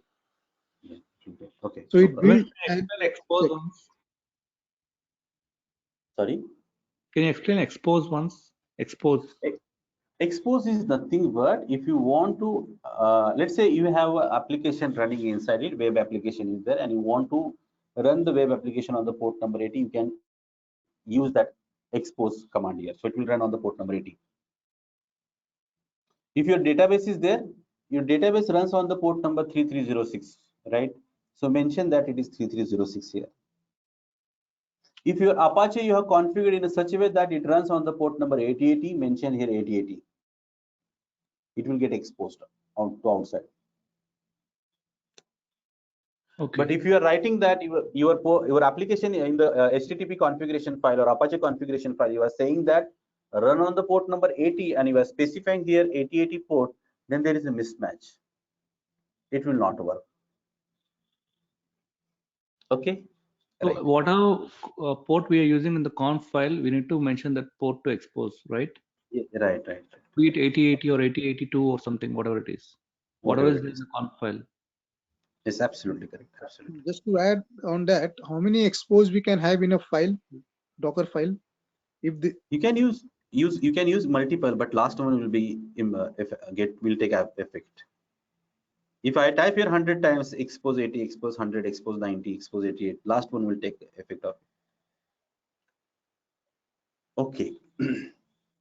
Now look at this volume instruction. This instruction is used to create and mount a volume to the Docker container from Docker host system. So this is a volume / data. This is also possible, guys, right? So whatever the volume is there, that will get mapped to the / data folder. Now another instruction which is there, we'll be seeing this in short. What is the impact of this, guys? But just see the keywords which are there. I will be discussing about the entry point little bit later on. Okay, what is the CMD command? If at all you want to run any instruction, okay, you can use CMD command as well, such as systemctl start or ping command or any command you want to execute, you can use a CMD. If you want to execute the command, what is the difference between run and CMD then? Run is used to execute the commands as well as CMD is also used to execute the command, but run is basically used if you want to install or if you want to have something, if you want to create a new layer on the top of the current layer, then you can use a run command. So difference between the run and CMD is something like that. And CMD is only, you cannot specify the CMD multiple times. If you specify the CMD command 3-4 times, only last command will take effect of it. Okay, so CMD can be used only once in the program, but run can be used multiple times. That is another thing. Okay. All right, guys. So I hope that server is ready. Piyush, can I get the IP address? Yes, I already shared on the personal chat, Ramesh. Okay, thank you very much. Let me take the access, guys, quickly. It's 40.88.34.80. Yes, and let me change the appearance so that you can see it properly, guys.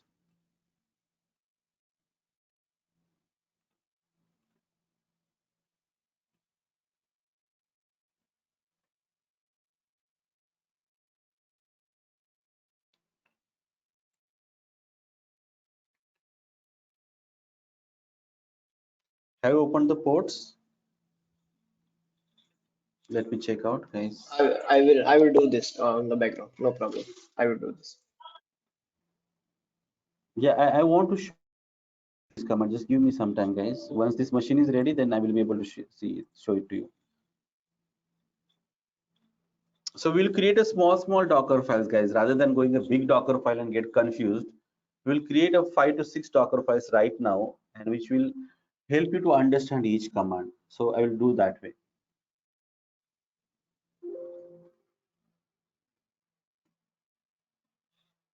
Do I have any images on this one? No, nothing is there. Okay, friends. Also, we can have okay, let me see if any questions are there till that time, because I will go from the last question now. Something like indexed HTML already exists on user. Yes, Venkatesh, that is there. You can use the copy command, or you can use the add command, so that it will get overwritten. So let me come from the.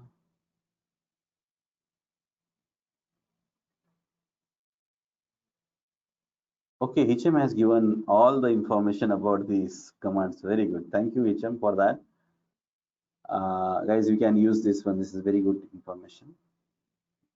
Can I create validated burger, vada pav, samosa instead of multiple? Yeah, you can do that as well. You can do that. Yes, Ranjit, that is true. Okay, no problem. Abhiram is saying add. Piyush, once done, let me know. So, okay. Actually, Ramesh, actually, I tried to ping you. The password is wrong on the machine. Can you please share the password again? No, password. Which password? The machine password, machine's password, Azure machine, Docker.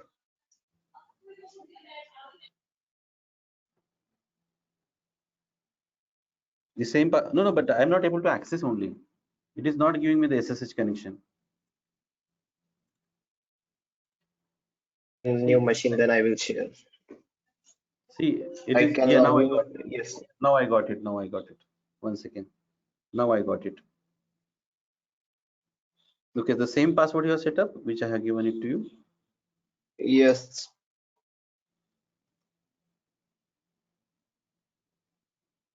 Is it capital P or small p?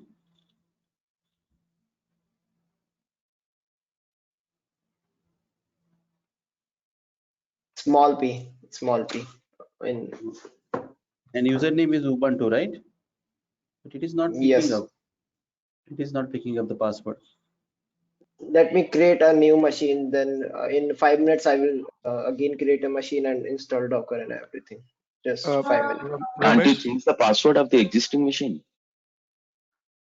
Ramesh, Yes, it will take the same time actually. So I will do this in just give me 5 Okay, minutes. no, Okay. no problem, sir. You take your own time. No, not an issue. I'll talk to the people. Yeah.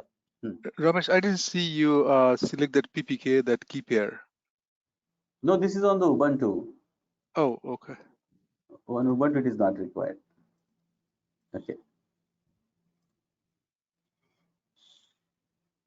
All right, guys. So let me just take a question so that Abhiram is saying that add for HTML or CS files, copy for libraries will be good example. Yes, correct, Abhiram. That is fine.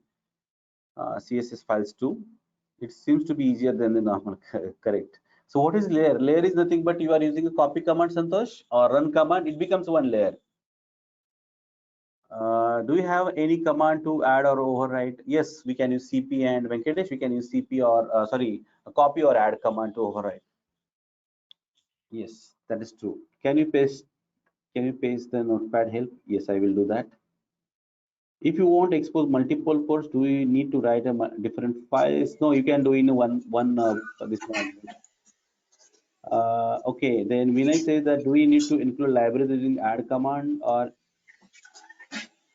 what is okay, file will have all, whatever the Actually, file has in file, right, so Vinay? okay, so this is Vinay actually. So what we do actually, we like kind of we generate the ER file out of our entire project actually, Java projects. So they include libraries. That's what I know actually. like Okay. and then I agree with you, but even the property yeah, for the configuration and all, actually that I believe like we can use the add command actually and put those property files into those directories on the Docker actually. That's what I can do. Correct. Yes, So correct. So basically, if it is a file, you can copy at a certain location. That is possible. So if you have all the environmental parameters or all the library files kept inside one location or at one folder, and if you want to copy that folder, you can do that by using copy or add command. Okay. Piyush, sorry, Ramesh, you can perhaps show an existing image like for Mongo, for SQL, and see the Docker file inside and Yes, give more sure. explanation. Yes, I think that will be great way. Let me see that one. Can we open? So I think have I done the answered all the questions? Can we look into the image that are pulled from Dockerfile? Ramesh, I have one query. Uh-huh. Basically, what kind of ports to be open on Azure VM for this Docker running images? To access the You server, yeah, VM. So basically, what is required, for inbound traffic, internet, you don't have to access anything. So see, in short, if you want to pull any images, you don't have to open anything. Okay. But the only thing is that if you want to access the server from the outside, then you should have a 22 and 80 number port open. Okay. But if you 22 want to open to download, one for the testing purpose and 80, right? right. Good. Correct. Okay, got it. Thank you. Okay, thank you. Can you please show us the layer of any image which you have? Yes, I will show you that. What is the use of copy command? Srikant, I have explained. I hope that it is clear, right, Srikant? Copy is used to copy the file from your host machine to the container. Okay, all right. Let's now. I will take one example of the. Consider this is my Docker Hub, and here I will search MySQL image, and on the MySQL image. Sorry, Ramesh. Sorry to interrupt. I have shared username and password for the machine on the personal chat. Can you please check? Also, I have already installed the Docker on that machine also. Okay, no problem. Thank you very much. Yes.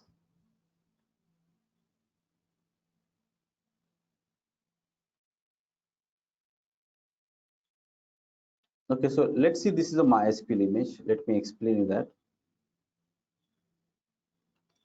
And this is the MySQL image, and you can see here below. It's Docker file. No, this is a YAML file actually, compose file. And look at this. These are the environmental variables which you can set, such as MySQL root password, database, MySQL user. Okay, a lot of parameters are there. You can also use the secrets here. Okay, I hope that they have given the YAML file here. Sorry, Docker file. It doesn't look like that. Ramesh, you will find the Docker file in tags. If you go inside the tags and click on the tags, you will get the Docker files. Yeah, click on Okay. latest one, you will get the Docker file. Okay, guys. All right. So this is something. Yes. Now you can see here. Correct. This is the bash command you are executing. Look at this is the image layers, right? This is all our image layers. So you are running here a bash command with the help of CMD. Then this is something called as add the group. Then update. Look at this how these commands are used. Then this is something called as setting up the environmental parameters such as JOS SU underscore version equal to 1.12. This is another way to set up the see the variable parameters and set it up. Can I just make it larger? Okay. So see, this is environmental parameters which you see here. It is used for setting up the environmental parameters. This is the way we can call the links, guys, here. If you want to call any link or then you can use this command. Look at this is the volume. What I was trying to tell you, that this is the way we can map the volume here. This is where leave MySQL gets mapped to the volume. This is the copy command. Look at this. Then this is again another. If you want to create a soft link, this command is used. This is entry point and this is expose. See here, multiple commands has been given, multiple ports has been given. And this is again a command which is used as a MySQLD to start the MySQL server. This is the command used. So if at all you want to create a Docker file for the MySQL, but they are not given in detail, because this we need to see what is it. Look at this is a big command actually. This is for secrets. This is the command shows that dev http debian and download this information. You can use. This is a repo installation actually. Repository creating. So these are the commands. So if you at all you want to create your own MySQL image, guys, you can just go through this Docker file and try to create it. It will help. It will be really helpful for you. Okay. Similarly, if you want to see the image for the Nginx we have used multiple times, right, guys? You can see, and if you go here and in the tags, I think we'll have the latest one, correct? So you can see this is a stable Alpine Perl, or I don't want Alpine, I want Nginx. So Nginx using the Alpine version. Let's say that. Let me go to this. Alpine is again a small variety of the operating system, thin operating system which is used. And look at this is the label, the way they have written it. And then you can see how the environmental parameters are set, env, env, env. Look, this is the way they have. What is this? This is actually MD5 sum, guys. They're using MD5 sum to copy the files rather than that, right? You see the copy file. This is MD5 sum they are using to copy inside the / folder. This is entry point command for running the container. This is a port number exposing. This is stop signal in case you want to quit the container, or if you want to kill any process. And this is again a command called as, if you want to start the Nginx process, you can use this command. So let's go back, guys, to our terminal and do some basic Docker file operations one by one. Ramesh, I have one question. Miss, I will explain that about. Yeah, go ahead. Yeah. yeah, miss, in real time, like in the interview, what kind of questions would be asked on the Docker, specifically on Docker, Kubernetes stack later, or but on the Docker domain. So, what kind of questions would be asked? In the interview, In you the are interview. saying, or in the okay. Yeah, in the interview. Okay. I think there is a list of the questions has been prepared by the for the interviews. I think that is available. You can use that. But basically, I'll tell you one thing. You should know how to. Docker file is the most important part. Another, that the keywords which are there in the Docker file that need to be known, and very important about how to pull the images, how to push the images, how to commit the images, how to create the containers, different options inside that we need to know. You want to say, so do we do tell all the commands during the interview process to the interviewer? See, basically now what type of the interview you are giving or what level you are giving, that makes a difference. If you are an experienced person and giving the interview, the questions will be different altogether, right? Okay. 1 second, let me see if the password is same or not.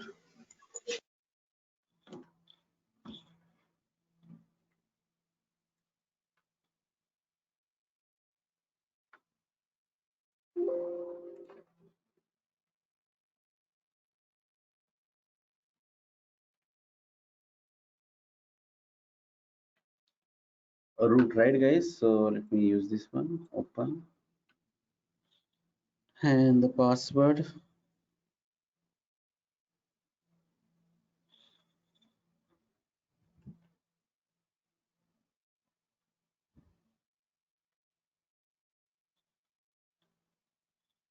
Ramesh, the username is Ubuntu. Then I told you to switch the root to use the Docker because I not mention any other user for the ID actually. That's why I meant on the messages. I One use second. the username root.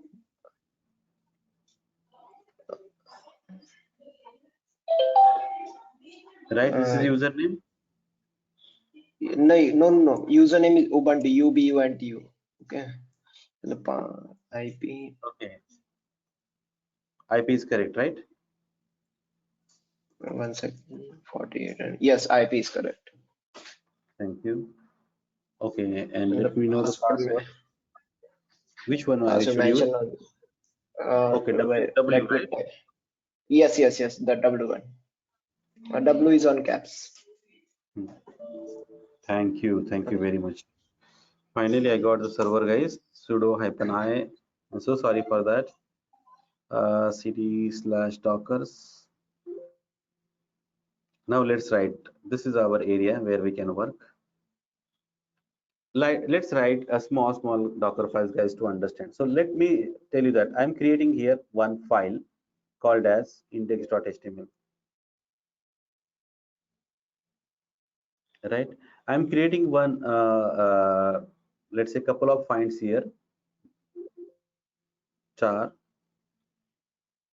Let me create a file called as a tar here to show you. tar-cvf. I'm just creating a tar file, nothing else, guys. Let's say that this is a home.tar/home, and you can see here I got a home.tar file. So I have a home.tar file at this location as well as index.html. So I want to show you what is a copy command and add command, how it behaves. So let's see. Let's write our first Docker file, one.docker file. Insert from, let's say that I will use command operating system called as Alpine. And there, what I will do directly, I will use copy command work directory. I'm not mentioning any other stuffs down here. Work dir, let's say /data. So this will create a data inside the container. Then I want to copy index.html file to /data folder. Okay, I want to copy what is the name, home.tar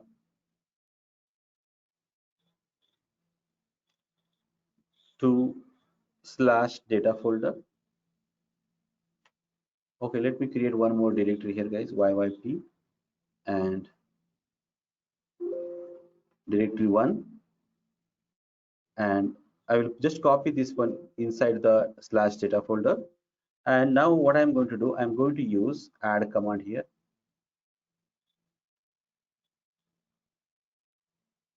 inside the data1 folder. So what will happen, guys, here, see, this copy command will copy home.tar into /data, and this add command will copy the home.tar in the extracted format inside the /data1 folder.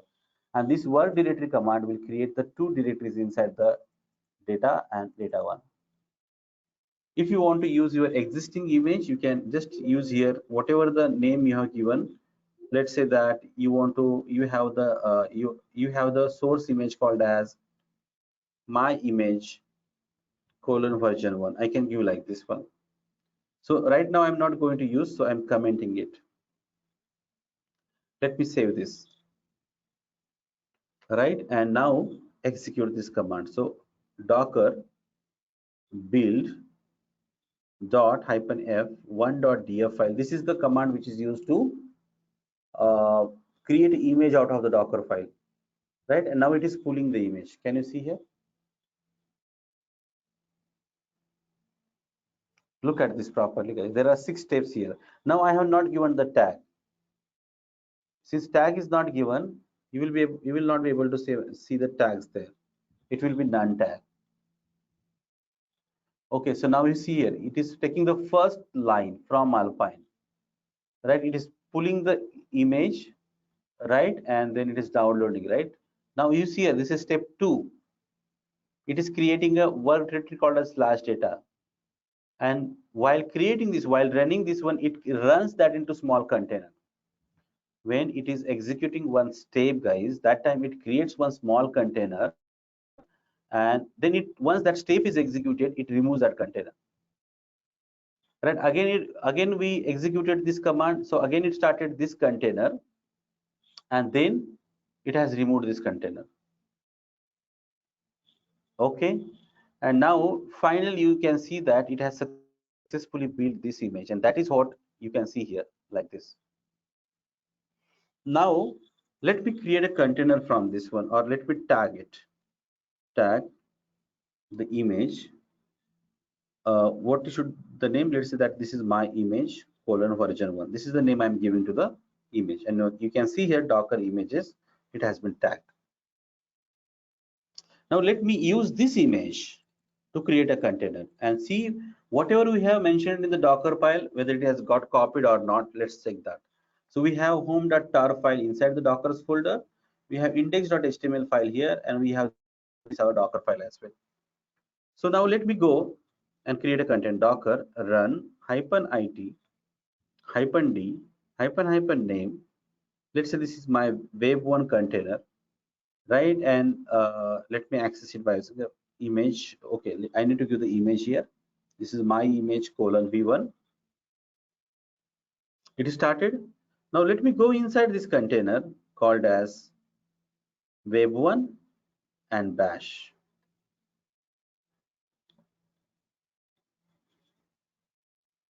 Sorry, it is Docker execute. Sorry. Execute and see here. Oh, it doesn't use the bash here. It should use sh. Yeah, now I am inside the container. Now can you see here? This is my /data1 folder. Now let me try to open another session here, duplicate session. Okay, and this is my duplicate session. I will open the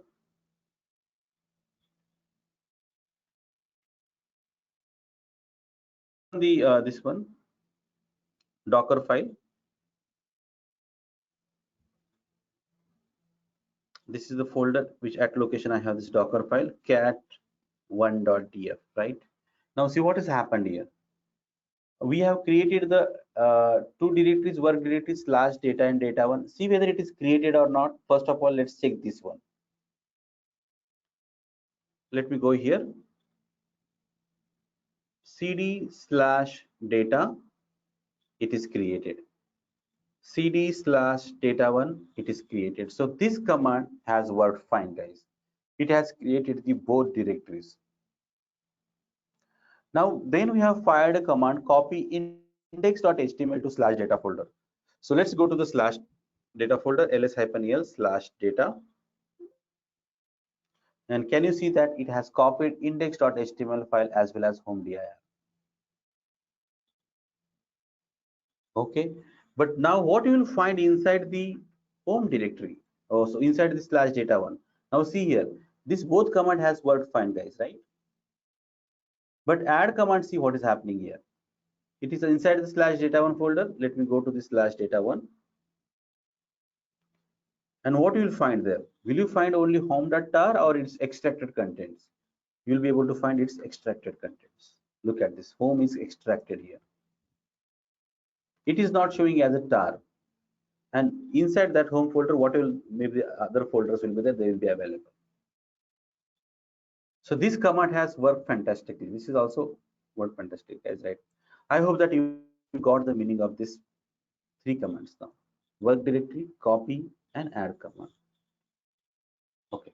Now, let me come out of this one.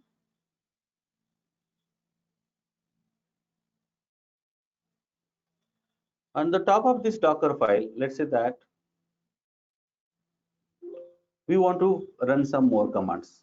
Let's say that I want to deploy a container, a database container by using Dockerfile. So let me create a Dockerfile for the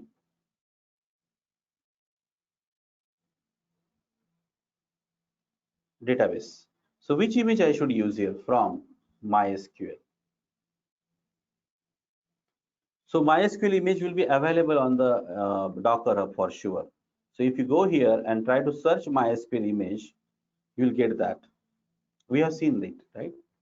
This is the image which is available. So I'm going to use this image from MySQL. Okay, cool. Now, if at all you want to give any information, you can give, otherwise you can leave, guys. So now, I'm just keeping out the label and maintainer right now for the time perspective. What is the command that I need to fire on the this one, so that it will create a database, it will create the, okay, let me show you that, guys. Now insert, what I'm going to create, I'm going to specify the environmental parameters, env mysql underscore root underscore password, and see here this environmental parameter, is it correct which I have taken? Let me click on this one. This is tags, or I can get it from this description also. It is in the description. Yes, right. Yes, it is a mysql underscore root underscore password, right? And this is mysql underscore database. So let me take this as well. So what password you would like to set up? You want to set up password for the 1, 2, 3, you can do that one. Another environmental parameter you want to set up is, let's say, mysql underscore database is equal to whatever the name you want to give as a K21. This will be the my database name, K21, right? What else you want to do? You want expose command. On which port you want to expose this database? 3306. So if I want to, this is the way we can specify the environmental parameters and we can expose this particular port. What will happen if I execute this Docker file? Will it create the image properly, or will it give the error? And will be able to start the container out of this? Let's see that whether we are Ramesh, able can to. I have a quick question over here? Mm-hmm. So the MySQL application exposes Your voice is cracking a little bit. Your voice is cracking, I think so. Can you just a little bit? Sorry, how about now? Yeah, it's okay. So now you're exposing 6306, but which is in line with MySQL, which I shared hub.docker.com, right? But tomorrow I want to expose some other port because MySQL usually uses 3306. Instead, I want to use 3307. That's the port. So basically, what you need to do then, you have to go inside the container and then you have to change it. Okay, so I need to remap that port. Yeah, there is a configuration file my.cnf.d somewhere. In that you have to write that run the MySQL on the port number 3307. Okay, so once that is done, I think then it will work. Okay, thank you. Let me save this. Or else we can directly tell use the port, which is part of the configuration file. Right, correct. db.file, and let me use, this is called as mydb :dot version 1. So now by doing this command, what we are doing, we are tagging also, and we are building the image out of it. Now see here, it is pulling MySQL image, and once it is pulled, then it will run the couple of environmental commands. See, it is setting up this one, MySQL underscore root underscore password. Then once it is done, then it will set up the MySQL underscore database. Yes, you can see here now it is exposed, and my container is, my image is ready now. Docker images. Look at this. This is my image, mydb :version 1.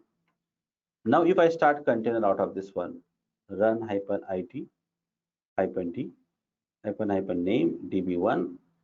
Okay, and now let's use the image mydb1 mydb :version 1.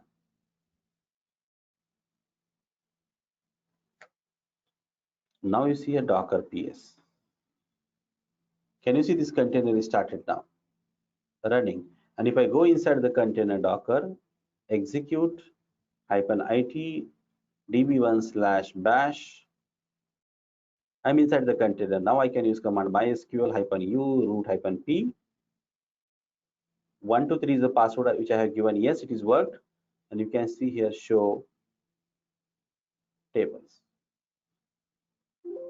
Sorry, use database. Show databases first of all.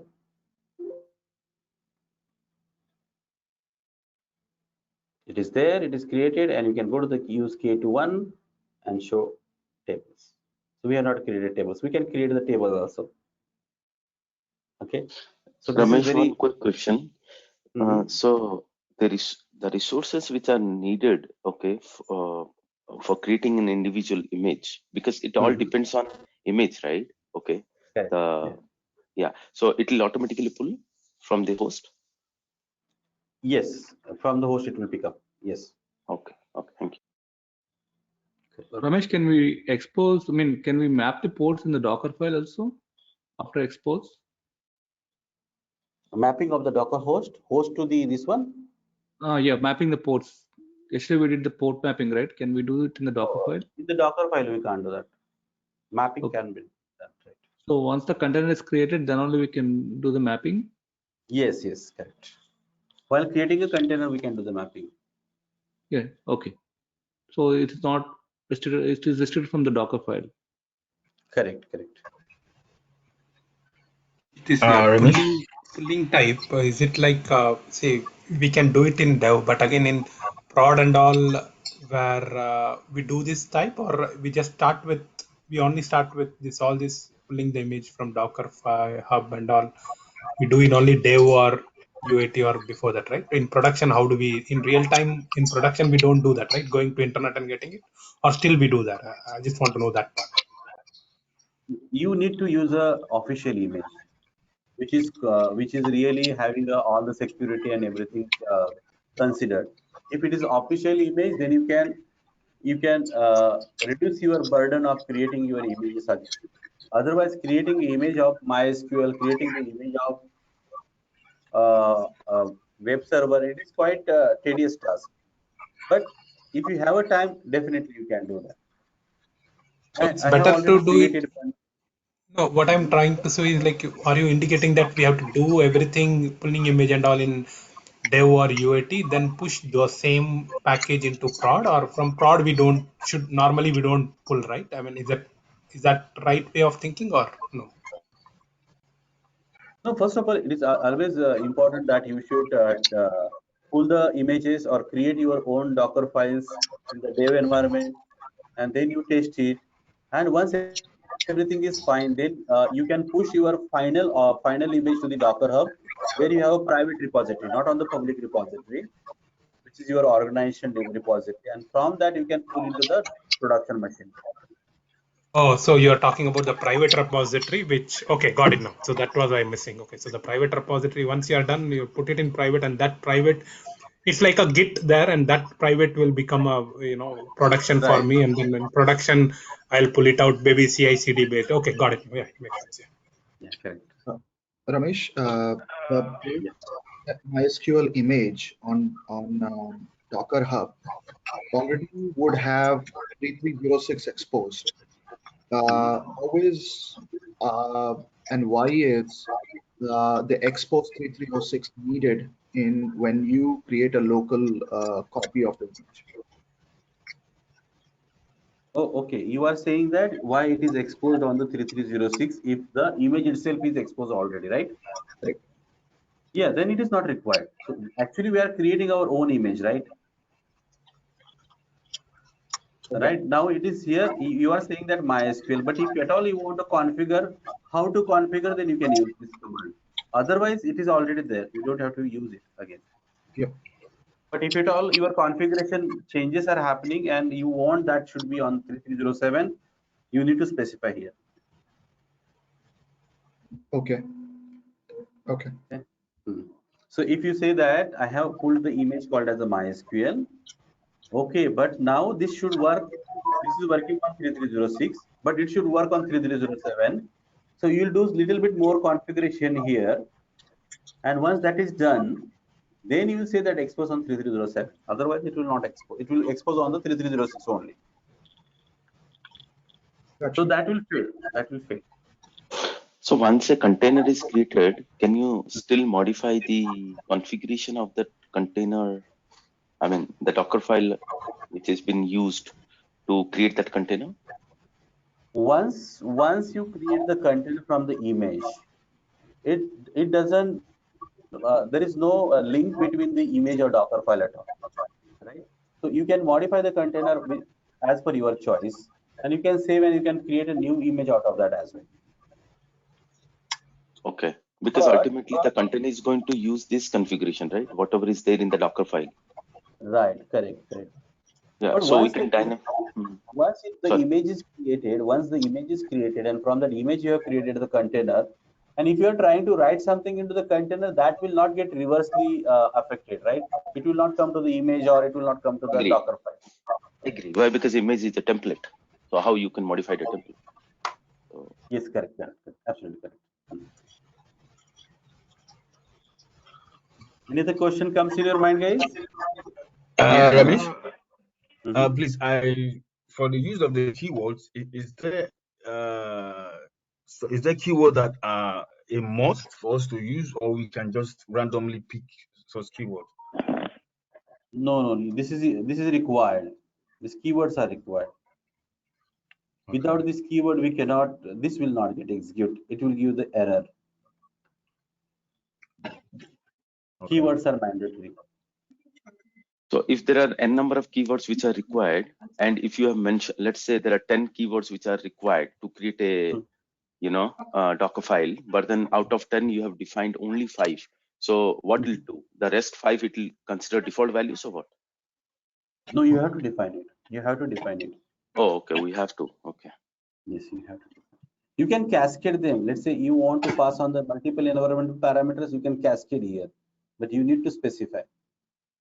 If you are using a different lines, then that line should start with the keyword only. So for a missing keyword, it will give error, Ramesh, or how will it indicate that these are missing? Or? Yeah, it will give you the error. There is no specific command to check the configuration, Docker file configuration, as such, over the checking the syntaxes and all. Or like Swagger and all, we have Swagger editor. So same way I cannot do for Docker. Right. Yes. So in Docker Hub for MySQL image, okay, the Docker file configuration, you need only these 4 parameters or arguments? Yes, enough. That see now, already somebody has taken a lot of efforts to create a MySQL image. So think about how to create your own MySQL image. Let's say that you want to create. What you will require? You require operating system. On the top of that, you will install the MySQL packages. On the top of you will configure the CNF files and everything. We'll start the daemon, and then you will say that, and then you will configure all the environmental parameters, and then you will say that this is my MySQL image. So everything is configured by that gentleman or that team who has developed this image. We have to just use that base image and pass on our environmental parameters. Got it. To customize it up to your requirements. Right. So on the image, actually, it will be like clearly written what are the parameters that is required, the environment parameters. Yes, it is written. Okay. It is written. Yes, correct. Yeah, and one other question actually, that's from. So normally, actually, in any production environment or anywhere, actually, all the secret we store in the vault, right? We don't put in the property file or all those things. So how we can specify, how we can refer actually those secrets in our Docker file or in property file? Basically, you have to mount your secrets as a config files inside the Docker. So you have to keep in the one volume, and that should be secure. And you have to mount that volume inside the container so that internally the container will take up the parameters for the authentication, authorization, and whatever. So, and our application will lead from that mounted folder. Yes, correct. Absolutely. So if you have a SSL certificate, you have to keep that inside the whatever the directories are there. So you create that SSL certificate inside on the Docker host inside a while loop and then map it. Okay. Okay. Thank you. All right, guys. We have seen see lot of questions are there. That's why I was not able to complete entire topic of the Docker.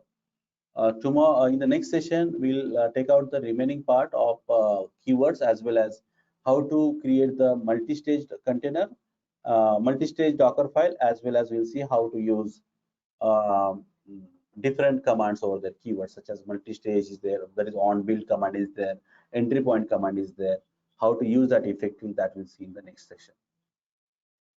So before closing, can you show me the creating container from the imported one, because I could do the commit to the, I could commit the changes to the container and then create an image out of export, and even do the save and load is working, but import isn't working for me. When I do the import, I get some errors. Okay, let me show you quickly. Docker PS. So this is my web1 container. Docker export web1 / web1.tar. Sorry, it is tar. And now Docker import from web1.tar, and there was a tag we have used, right? So let me show you this one. Now you can see Docker images. This is created. Now if I create a container, I hope that this is the answer you wanted, right? Yeah, I could. Now you can run the container. So when I'm running the container, docker run -it -d name -name, it's not selling some command line error. Okay, let me see. And this is image, right? I'm not tagged it, that's why I'm using the ID. Yeah, that's what error I'm getting. Oh, you need to give the here shell bash. It will come up. Or I think it is Alpine, na? So it will take SH. Okay, already there. Let me use a different one. Web3. Yeah, it is running now. You see here, Docker PS. Can you see it is Web3 started? You have to give the SH command here so that it will work fine. Is that clear? Sorry, it's my bad. I forgot to give the bash. Sorry. Thank you. Thank you so much. Okay, thank you. Hello, Ramesh. I have one question. When to use SH and when to use bash? See, basically, Alpine has SH shell, and other Ubuntu, Red Hat, and CentOS, Fedora, they are having a bash shell. So all other operating systems works with the bash and SH, but Alpine doesn't have bash inside it. That's why it works on the SH. Okay. Okay. All right, guys. Okay, thank you. Ramesh, when in real time, right? Okay, when customer is taking backup, okay, of its applications.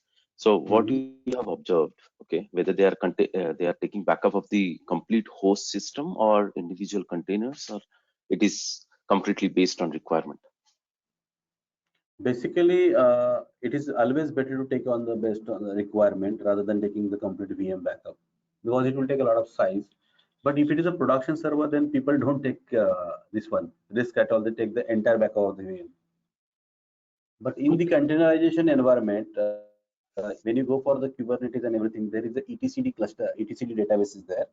So you have to take the backup of the etcd. So if you take the backup of the etcd, you have taken a backup of almost everything. Okay. Right. Okay. Because creating a host machine nowadays doesn't take much time. So rather than just unnecessarily creating a backup of the virtual machine, create the backup of the container. It will make some sense. Right. So if there are a couple of customers who are going to Microsoft, okay, to acquire, to host their applications, okay.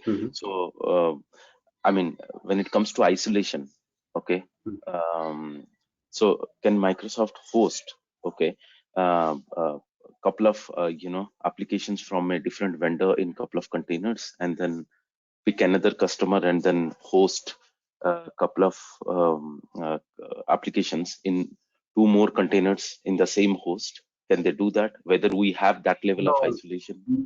No, because they cannot do that one. Because whenever you create the virtual machine on the Azure, it is completely owned by your organization. So in that host, no other person or no other organization will come and create a container. No, but it is a virtual machine. You are Host going can with you are not going. We are not going with the infrastructure as a service. I'm talking about software as a service. Okay, but still they will not. They should not do it. They will not be able to do that. Because you and me, we went to Microsoft and we said we want to host a couple of applications. Okay, so we want to provide. We want to have your services. Okay, how do you know? Okay, in which host? I mean, even if you have the host name, IP address, whatever it is, okay, needed to access your application, how do you know whether it is a container? Basically, shared by some other customer? If you are talking from the containerization point of view, then definitely isolation will be done on the basis of bridging. There is no other way. So that means that it is very much possible, right? That one host, okay, the containers which are hosted in one host, okay, that can be shared by multiple customers. Yes, containers can share. Multiple containers can share one host. That is for sure. Yes, perfectly fine. No, that multiple containers can share one host, but then one containers host containers can be from the different application. Different applications, and from those applications can belong to different customers, right? Yes, that is possible. That is possible. That is right, possible. Right. Because in that way they can make more money and more business. Okay. All right. That sounds good. All right. Thank you. All right, guys. I think that's for the today's session. Already we have taken 15 minutes extra. Yeah, Ramesh, I entered one question